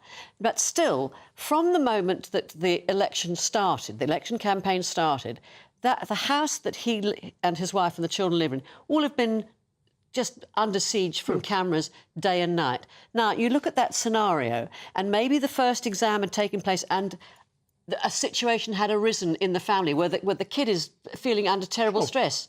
And you can understand that. So, where the source of many of this stuff comes from, their mate, Ali, who it's not a quid pro quo situation as far as I can see. Nina, sorry, just to get this very clear, do you understand why parents who at the moment are having to take their kids out of private school because of a policy that Keir Starmer introduced will be looking at that and going, I wish I could call a multi-millionaire to give me, by the way, what is a knockdown price? And I do. But you did. I think placed there. I can tell you, my son I'm almost sure that no money changed hands. No. I know, but can I just finish this? He is looking after his own child, all right? Put it that way. Let's see it from this point of view. And see, so he moves them, the family, because he can, and other people because he can, because he couldn't, so he did. And so then, after that, you could say the month after. Why would you? Why would you disrupt these children's life again? hang on a second. No, wait a minute. Wait a minute. You have to see this in effect. When you look at the amount, when you look at the money that we're talking, it's not the money's changed hands. No. It's the imputed rent of that property. No, wait. Let me just finish this. What Keir Starmer has taken... but what Keir Starmer has been transparent... No, can I just finish this? No, you can't finish it. You've spoken for a very long time. Not as long as these two. But here is the problem. The explanation given was that this was for his son to revise GCSEs. Now, I have some sympathy that the son of the Prime Minister potentially requires more special treatment than the son of, an average person at school. You can understand that. I accept that. But I do not understand any explanation for the next month. And this is the problem with the Prime Minister, that the truth seems to be pulled out of him like it's painful dentistry. The thing is, he's been more transparent than anybody. What's the last month about then? After the exam. Why would you put family pictures? He's gone round to Lord Ali's house. May I make a suggestion? In a minute you can, yeah. He's gone round to Lord Ali's house, right, and he's gone... All right, OK, what we need to do now, we've got to get these family pictures up on the background here. Work from home if you can. Stay at home. Get the jab. Don't kill Granny. All right, where are you? Are you in an £18 million penthouse with a roof terrace? Hang on. Let's deal with that last month. You've taken this child out of the situation that's frantic. You've then got to move him into Downing Street. Where are you going to put him in the meantime? So But that wasn't his explanation. Rent your own home. He's just paid off his mortgage. He's not short of a few... No, but I'm saying under siege from the press the whole time. Surely you want to... Look, Patrick, May I just also say that the amount of money that Keir Starmer took since 2019 is less than Boris Johnson spent on the redecoration of Downing Street. Of a public building. Let me just say this. Keir Starmer... So why did he need to redecorate? Keir Starmer is a man that he's so forensic and so truthful that he forgot to declare that he owns 7 acres of Surrey for 8 years to the Parliament. Now... I'm sorry, this man... Did he buy that for his mum? This is the other thing. This man is dishonest. Yeah, go on. This man is dishonest, in my view, and I do not believe a word that Keir Starmer says. He's meant to be for the working man and woman, but again, he just keeps showing that he is part of the Metropolitan elite. They think they are above us. And they treat us with contempt. I'm sorry, Nina, there are very few things in life more metropolitan elite than leaving your house in Kentish Town to go and live in Covent Garden at the expense of a multi-millionaire who's got an £18 million penthouse, which he's not living in because he might be at his mansion in Kent or the place he owns in New York. First world problem. We're all in it together, lads. We're all in it together. You have to assume that Ali is a friend of his. No, that's fine. So that's fine. Go and live in a mate. What if he doesn't... Nina, that's not really the point here, Nina. It's fine. I don't have a problem with rich benefactors supporting political causes. Indeed, I think it is worthy. What I do want is a completely honest explanation from the Prime Minister. And this GCSE revision thing doesn't stack up. Now, maybe you're right. Maybe it was actually we then needed another month because, we couldn't move him back to Kent. Well, I don't know what the explanation is, but the explanation provided by the Prime Minister does not stack up. And it's the COVID And I want thing. a full explanation. Lord Ali is my friend. He generously put this penthouse at my family's disposal. Absolutely. What's wrong with that? But that's not what he said. That's the problem. This is the problem. He could say a whole load of things that would be fine. He's not saying those things. Are you saying that no Prime Minister has ever taken a freebie in the past? Well, they might have done. What about David Cameron? Michael Gove going to the opera? You need to be honest about it. He is honest about it. Well, how's the last month explained? You've explained it. Maybe you're right. The Prime Minister has not explained it on telly. If he hadn't been transparent about it, we wouldn't know. All right. Well, hang on a minute, because actually he was not transparent. It was only when people went back through the track record, when they realised what Lord Ali's flat looked like inside, that they thought, hang on a minute, were there any videos of him sitting in there? And it turned out that there were. And there was one of them during COVID when he was telling everyone to work from home. I want to know what Lord Ali is getting for all this, because not only... It's not quid pro quo. Please. Right. Just because he's got a free pass to number 10, he's sitting in meetings, what else is Lord Ali getting for all this free stuff? His free pass was revoked. It should never have been issued. Look, there's a lot of questions. There are a lot of questions. And now, no doubt, Keir Starmer and the Labour Party, Lord Wahid Ali would deny any wrongdoing whatsoever. Coming up, I'll have the very first look at tomorrow's newspaper front pages with my panel, and next, thanks to your generosity, the fundraiser for Friends of the Elderly has reached more than £180,000. Go to justgiving.com/page/save our seniors. If you've got a few quid, throw it their way, because it's for Friends of the Elderly. They give grants to elderly people who are struggling to make ends meet. And I'm joined by a pensioner very shortly who is very, very worried, amongst other things, by the way, that she will die in her sleep this winter because of the winter fuel cut. And it's stories like hers that make your donations all the more important. Stay tuned.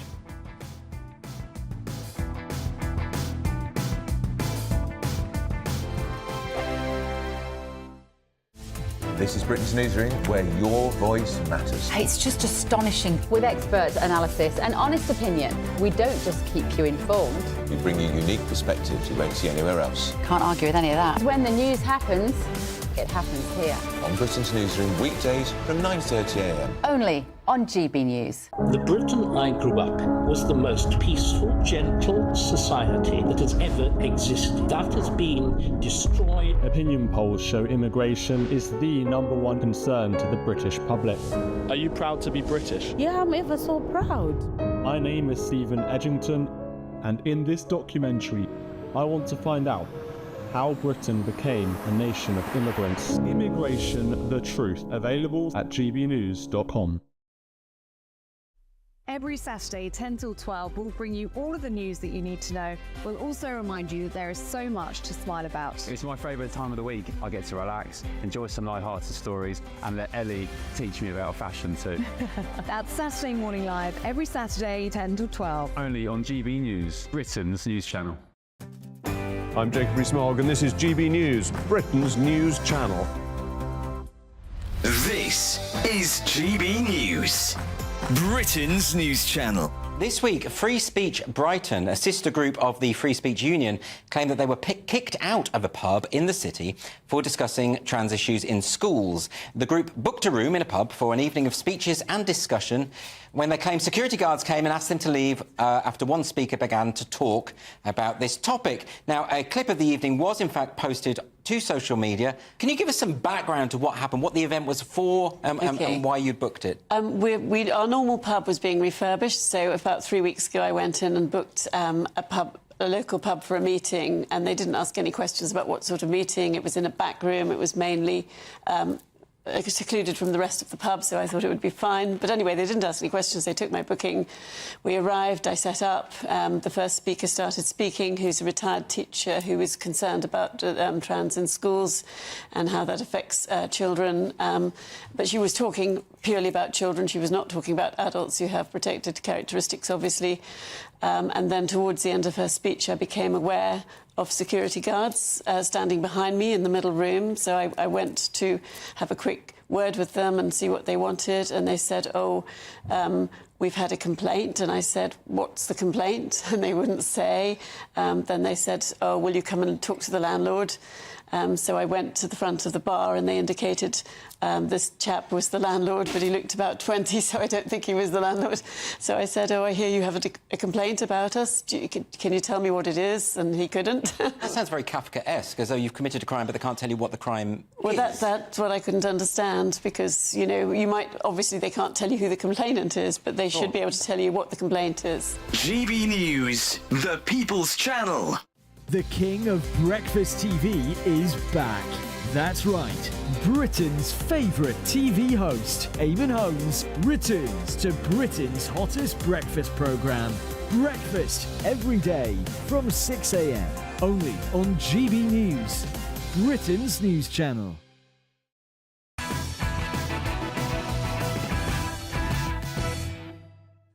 Welcome back to Patrick Christys Tonight. Now, thanks to you, my fundraiser for Friends of the Elderly has hit just over, well, in fact, I'll tell you exactly what it's hit now, £184,201, which is absolutely unbelievable. But I'm going to keep going and do everything that I can to raise as much money as I can. Next week, I'm going to be attempting a challenge. That challenge is to live off the budget of the lowest level of income that a pensioner can have for food, which is by my reckoning, about £15. So I'm going to be trying to live off £15 for a week on a food budget next week. You can see on the bottom of your screen there is a Just Giving link. Now, it's justgiving.com/page/Save Our Seniors. There's a QR code, there's a little barcode thing on your screen there as well. If you hover your phone over that, something magic happens and it takes you to that page. But why am I doing this? Well, you know, the Labour Party's own research suggests that around 4,000 pensioners could die this winter because the winter fuel payment is going to be taken away.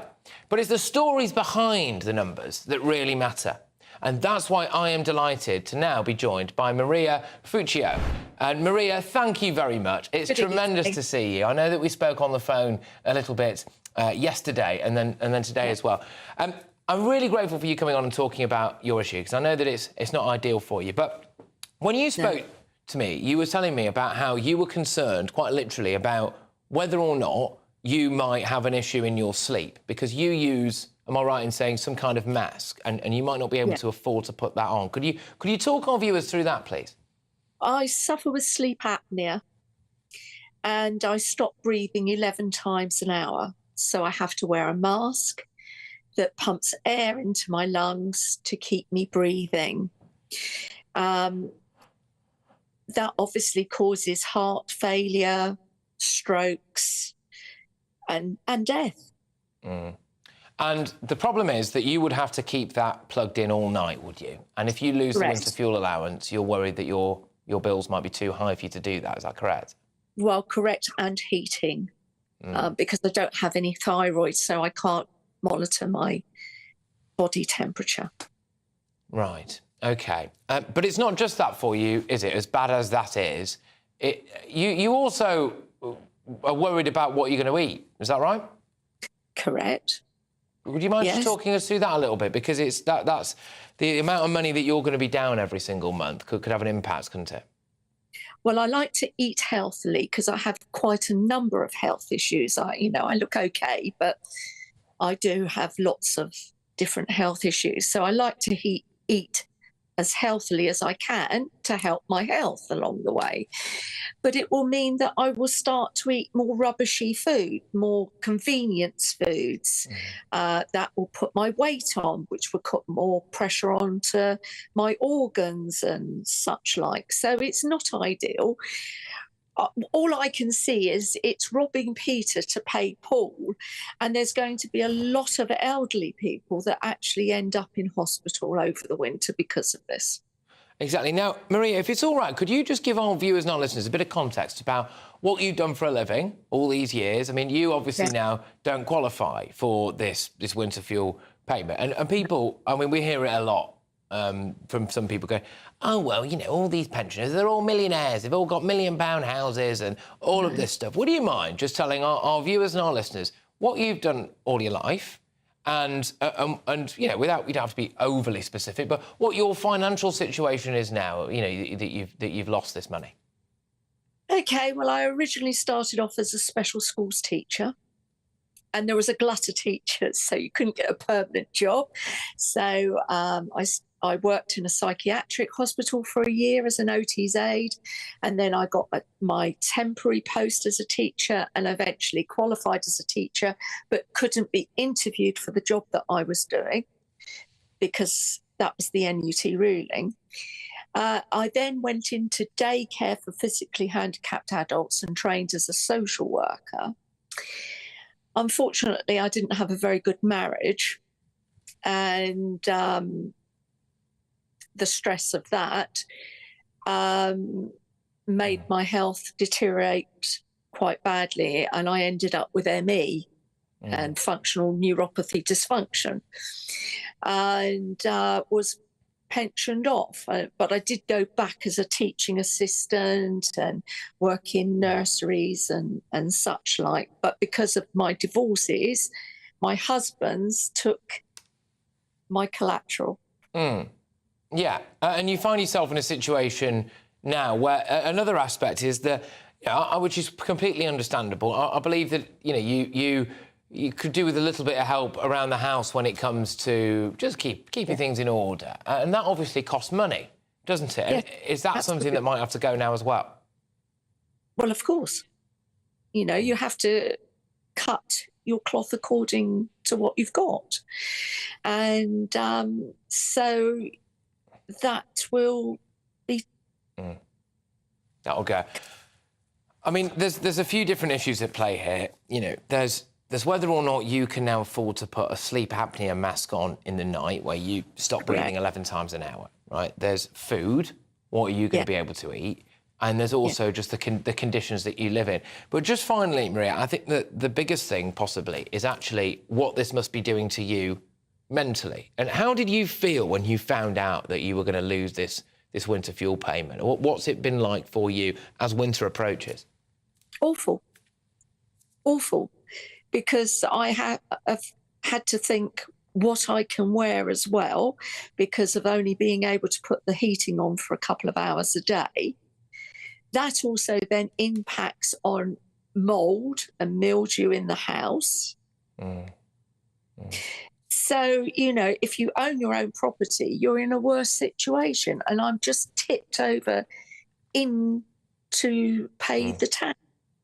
Exactly. No, it's ridiculous. Well, Marie, can I just say a massive thank you to you for coming on the show? I know that when we spoke on the phone, I did kind of point you in the direction of Friends of the Elderly. I would just emphasise that again, and we can have a chat again in the next day or two.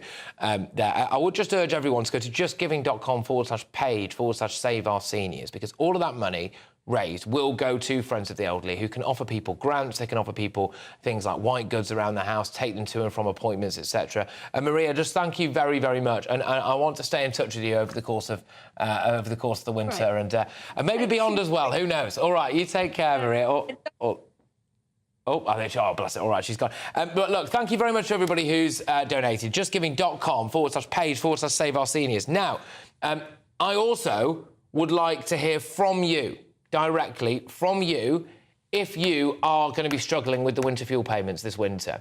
And I would like you to go to gbviews@gbnews.uk. So this is not your say, this is not the online your say thing, this is the old school original email that we used to use here at GB News. So it's gbviews@gbnews.uk. And put the word pensioner in the subject line, and I will see that email, OK? So put the word pensioner in the subject line, and just tell me your story. And tell me whether you're struggling, what's going on there, and then I can hopefully try and get in touch with you and we can see if we can get something sorted for you.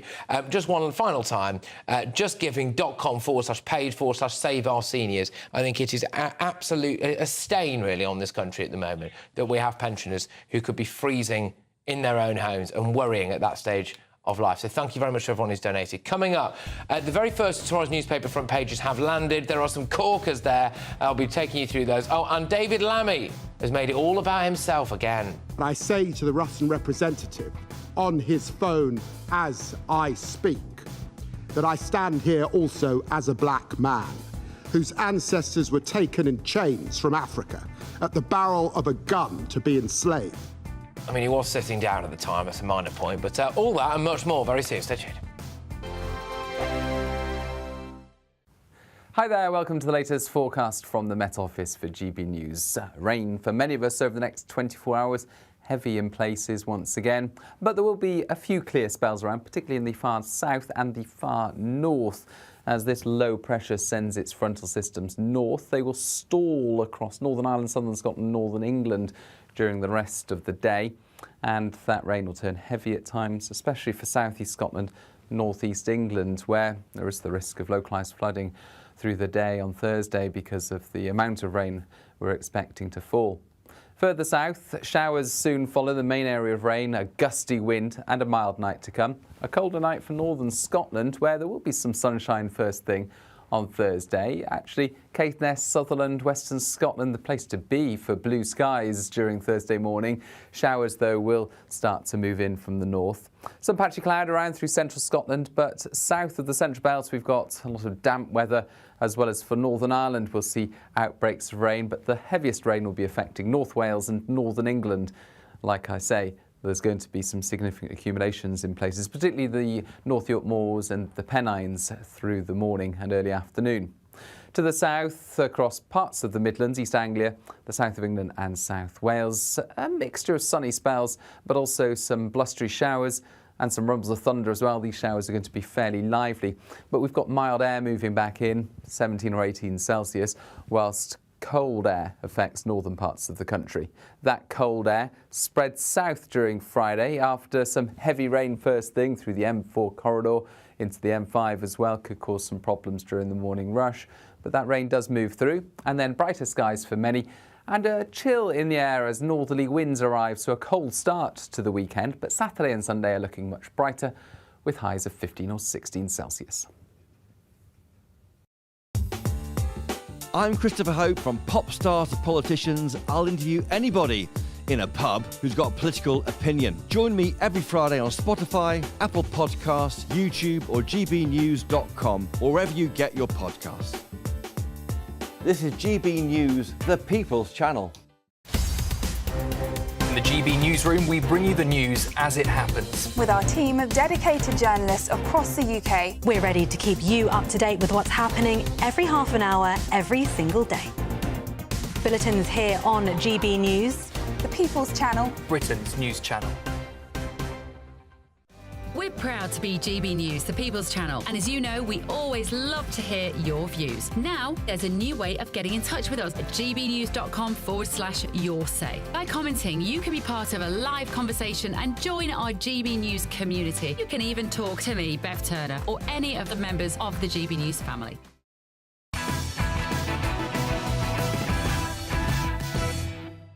OK, welcome back to Patrick Christys. Tonight it's time to bring you the very first look at tomorrow's newspaper front pages. OK, so we start with the Daily Telegraph. Israeli boots ready to hit the ground in Lebanon. So apparently a border force races to rescue thousands of Britons ahead of what is believed to be an impending ground invasion by the Israelis. Labour plots income tax rise in Wales despite election pledge. So there we go. And Grey's pay is no one else's business, says Sir Keir Starmer. So an action-packed front page from the Daily Telegraph. We go to the Daily Express. It's a full-on revolt over winter fuel cuts. Sir Keir Starmer has now lost the support of his party MPs and paymasters. That's the Express's front page. They also have a picture of Maddie McCann there, with Maddie suspect confessed to abducting girl in Algarve. Let's go to The Guardian. Israel warns of Lebanon ground offensive as ceasefire calls grow.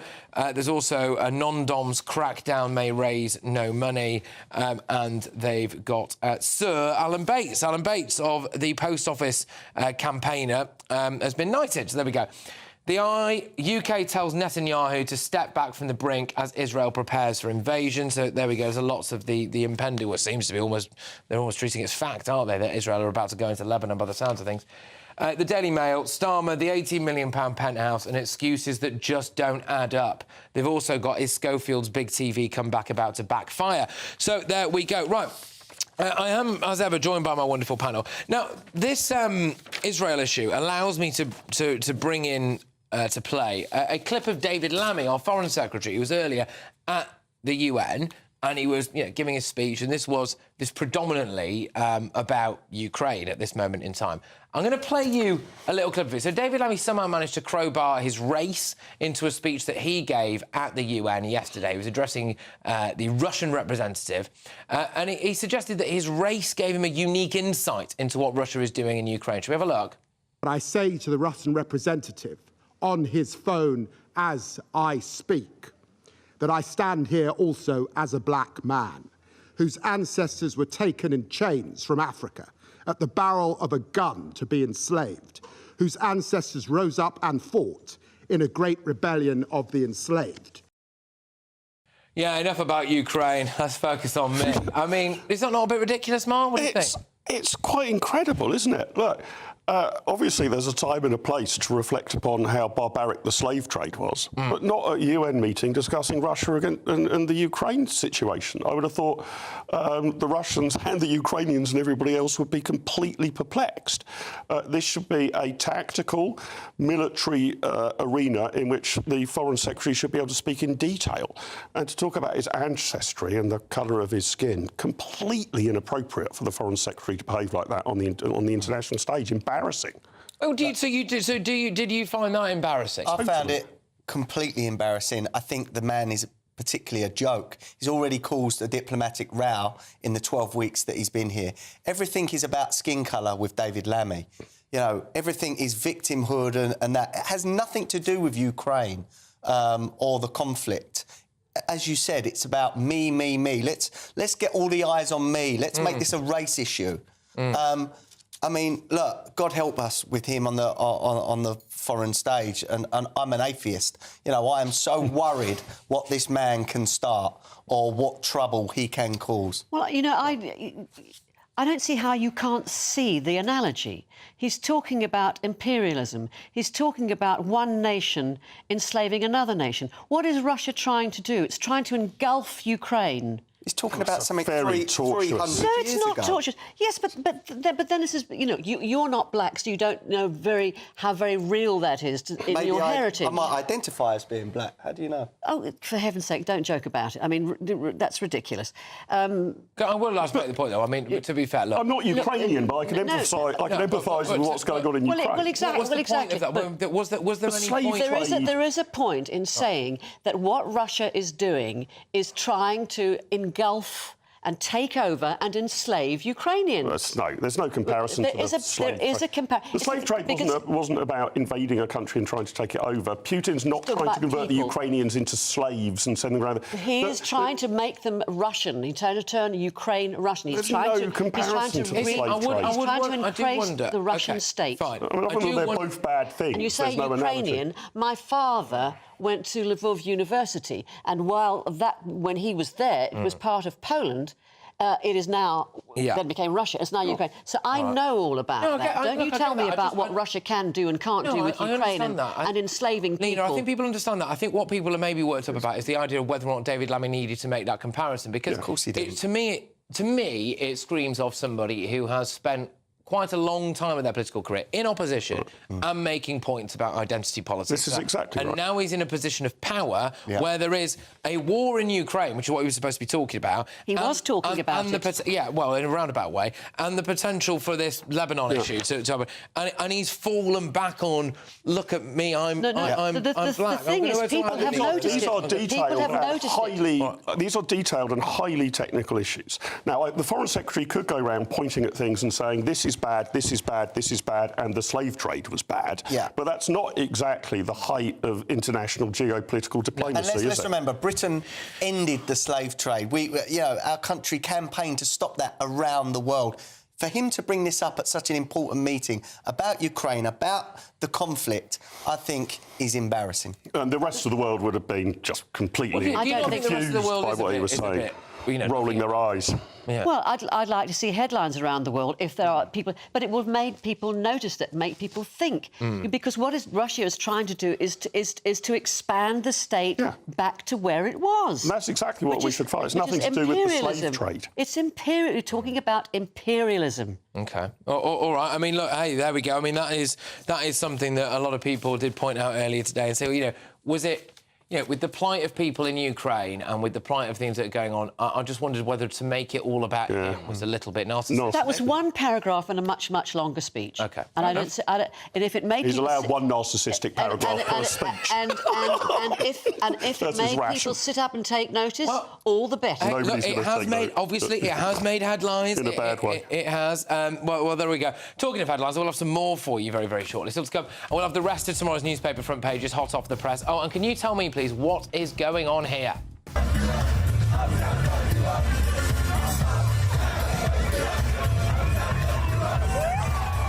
I'll reveal all in a few minutes. Don't go anywhere.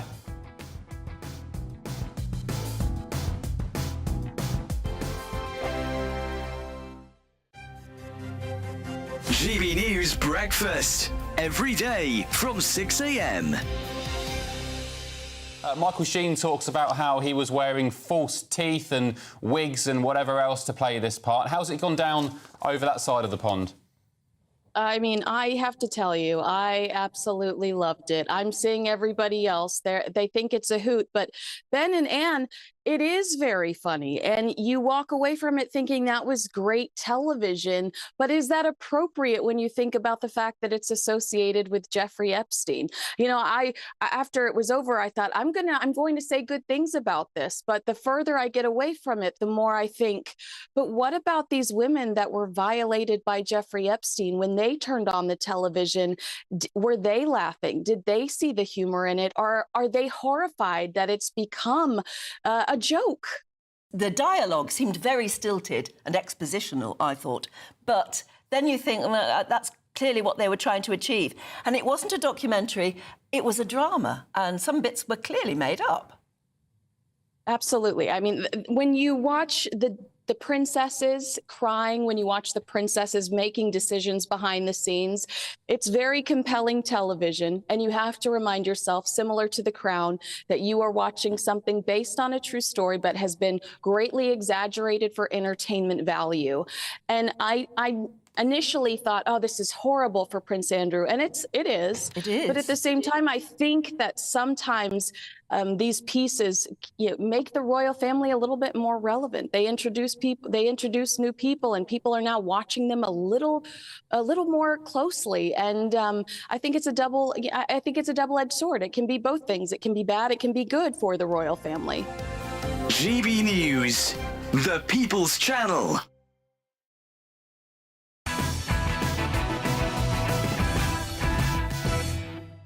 Welcome back to Patrick Christys tonight, and it's time to return to the paper review. So let's round us off, shall we? We're starting this one with the Metro. Labour's fuel vote snubbed to Starmer. Party split, but PM refuses to apologise 4 times. So Starmer's refused to apologise 4 times for the cutting the winter fuel payments. And yeah, there was a split in the party today at conference. I'll just round us off. I'll run you quickly through the mirror as well. Mum of 5 dies after butt lift treatment, so very much a shift in tone here. 2 arrests over the first UK death linked to this, I think it's called, yes it is, a Brazilian butt lift injection. So there we go. So that's the thing. Look, I will just start us off with this Labour Party potentially being split. All right, so there was a vote today, and it was rebel unions of inflicting an embarrassing defeat on Sir Keir Starmer's decision to act universal winter fuel payments. How damaging is this, Mark, that he's lost the unions on this? Yeah, I mean, he has lost his party, and he didn't set out a particularly clear pathway here. So it was out of a clear blue sky, wasn't it, this winter fuel allowance thing? Wasn't in the election manifesto, all being blamed on this mystical, rather confected £22 billion black hole. It doesn't change government policy because the Parliament and the government sets policy, but it is damaging. And he is now, I think, in a very difficult position, as he is on so many things, about whether he now U-turns or sticks to his guns. But the more pressure like this that's applied, the more likely he's going to have to U-turn. I don't know if he can. Yeah, it's devil in the deep blue sea here, isn't it? Look, the right thing to do is to U-turn. It's a disgrace. You know, the 2017 analysis said that 4,000 pensioners could die if this is withdrawn. That was when prices for your heating at home were half that what they are now. We could be seeing north of 5,000 or 6,000 deaths because of this. They've got to do the right thing. I don't care how bad it makes Keir Starmer look. Even his Labour members are revolting. Even the unions that, fund the Labour Party are going against this. He has to U-turn. OK, go on, Nina. Does he have to U-turn? Well, he's not going to. Actually, because he needs to maintain whatever power he has as a leader. So that needs to stay. He's absolutely not going to do that. Even if people die, Nina? Look, thousands of people die. Oh, you're saying to me like I want. Is that the right thing to do? On these sofas, I'm the only one here. I'm asking you a question. If thousands of people die, was it the right thing to do? No, obviously not. So he should U-turn. But he is not going to. So he's a monster, really? No, he's not a monster. Well, if thousands of people die... No, he's not. But may I just say, of the people on the sofa, I am the only one here who is a pensioner. Right. Who is due the winter payment and who has had the winter payment and who's not going to get the winter payment this year. So I think I have a valid viewpoint. And my mum's not going to get. My mum's a pensioner, so we've all got stories there. My mum could lose her single benefit to council tax. So they've said that's not going to happen. They've said that's not going to happen. There's no point in scaremongering. Not yet. You sit there and scaremonger the whole time. But scaremonger when we know thousands of pensioners are going to die. That's not scaremonger. You don't necessarily know that. But their own analysis says that that will happen. That's so analysis from 7 years ago. From 7 years ago, things are different. What do you think the numbers are now, Nina? I have no idea. And what But I was going to say, different? why don't they? It's because the cut-off point for your pension is £12,570. Yeah. Why don't they just raise that by £200? Well, yes, but this is the thing. Yeah, there's a lot they could do. At the moment, they're not being forthcoming with. There is also this issue of the free school meals for kids. You think, well, hang on a minute. So what? Millionaires' kids would eat free, but pensioners well. Anyway, right? Look. Well, then millionaire pensions are the same thing. Millionaire pensions. No, I agree. Don't need I agree. It's exactly the same thing. Here's what they do, Patrick. They thing. could wrap it into the state pension, the winter fuel allowance, wrap it into the state pension, and then it's effectively means tested because richer pensioners pay more tax. That's the way to get out of this. All right, now it wouldn't be a Labour conference if Emily Thornberry hadn't grabbed the headlines for her antics at the after party, and this year was no different.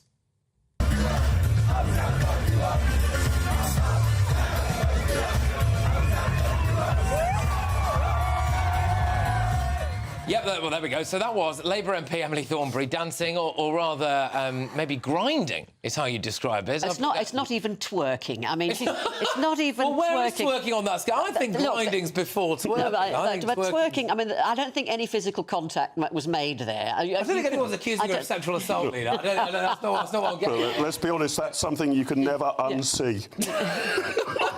Look, it's a bit of fun, it's a bit of fun. I think, look, you can very easily sell the optics of this as...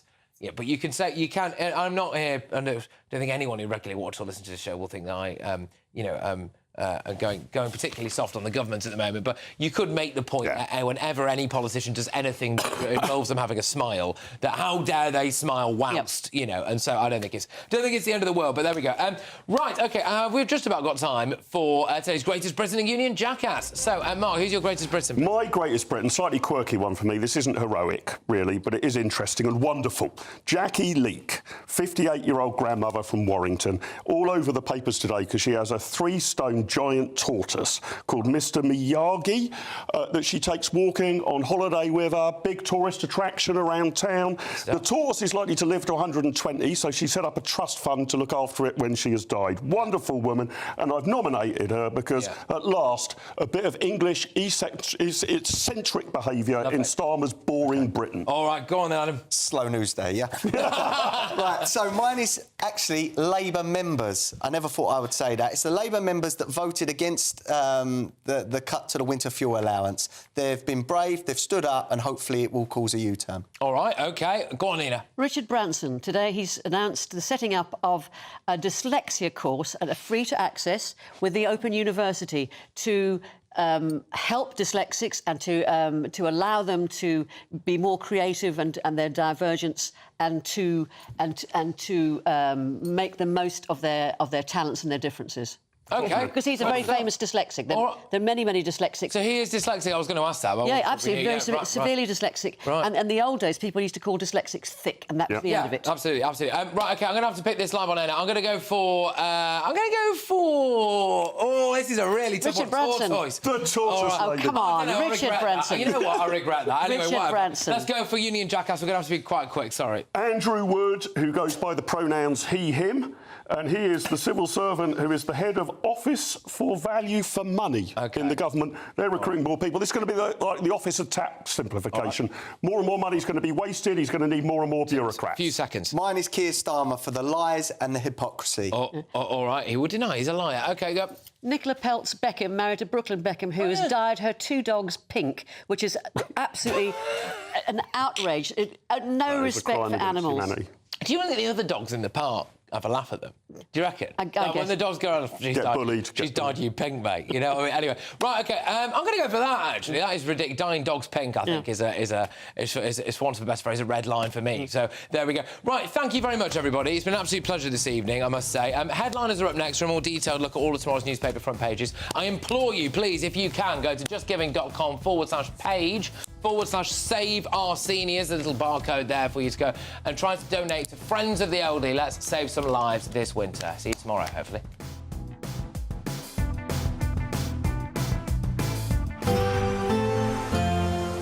A brighter outlook with Box Solar. sponsors of weather on GB News. Good evening. Welcome to your latest weather update from the Met Office on GB News. It's going to turn dry for most overnight tonight. It's been a much drier day across England compared to Monday and the weekend, but there is more rain to come across the south tomorrow as this weather system starts to approach. It was this low that brought the heavy rain over the previous 48 hours. That has been clearing away, but we're still seeing quite wet conditions over northeast Scotland today. We've also had this northerly wind, which is introducing cooler air across much of the country overnight tonight. But the showers are tending to fade. We will see a few more across southern England and South Wales. It will stay quite mild here, double digits, but elsewhere with that cooler air coming in, we're into single figures and some pockets of frost likely across parts of Scotland first thing tomorrow morning. We'll still have a few showers coming in first thing as well, getting into northern Scotland, but these central parts of Scotland, that blue hue on the map, that is telling us, yes, temperatures are going to be down to freezing or a touch below through some sheltered glens. A bright start there for much of southern Scotland and Northern Ireland. Some sunshine tomorrow, just one or two showers along the north coast. Perhaps a few showers over northern England, but a good part of northern England, North Wales, actually having a fine day tomorrow. Quite grey to begin with across southern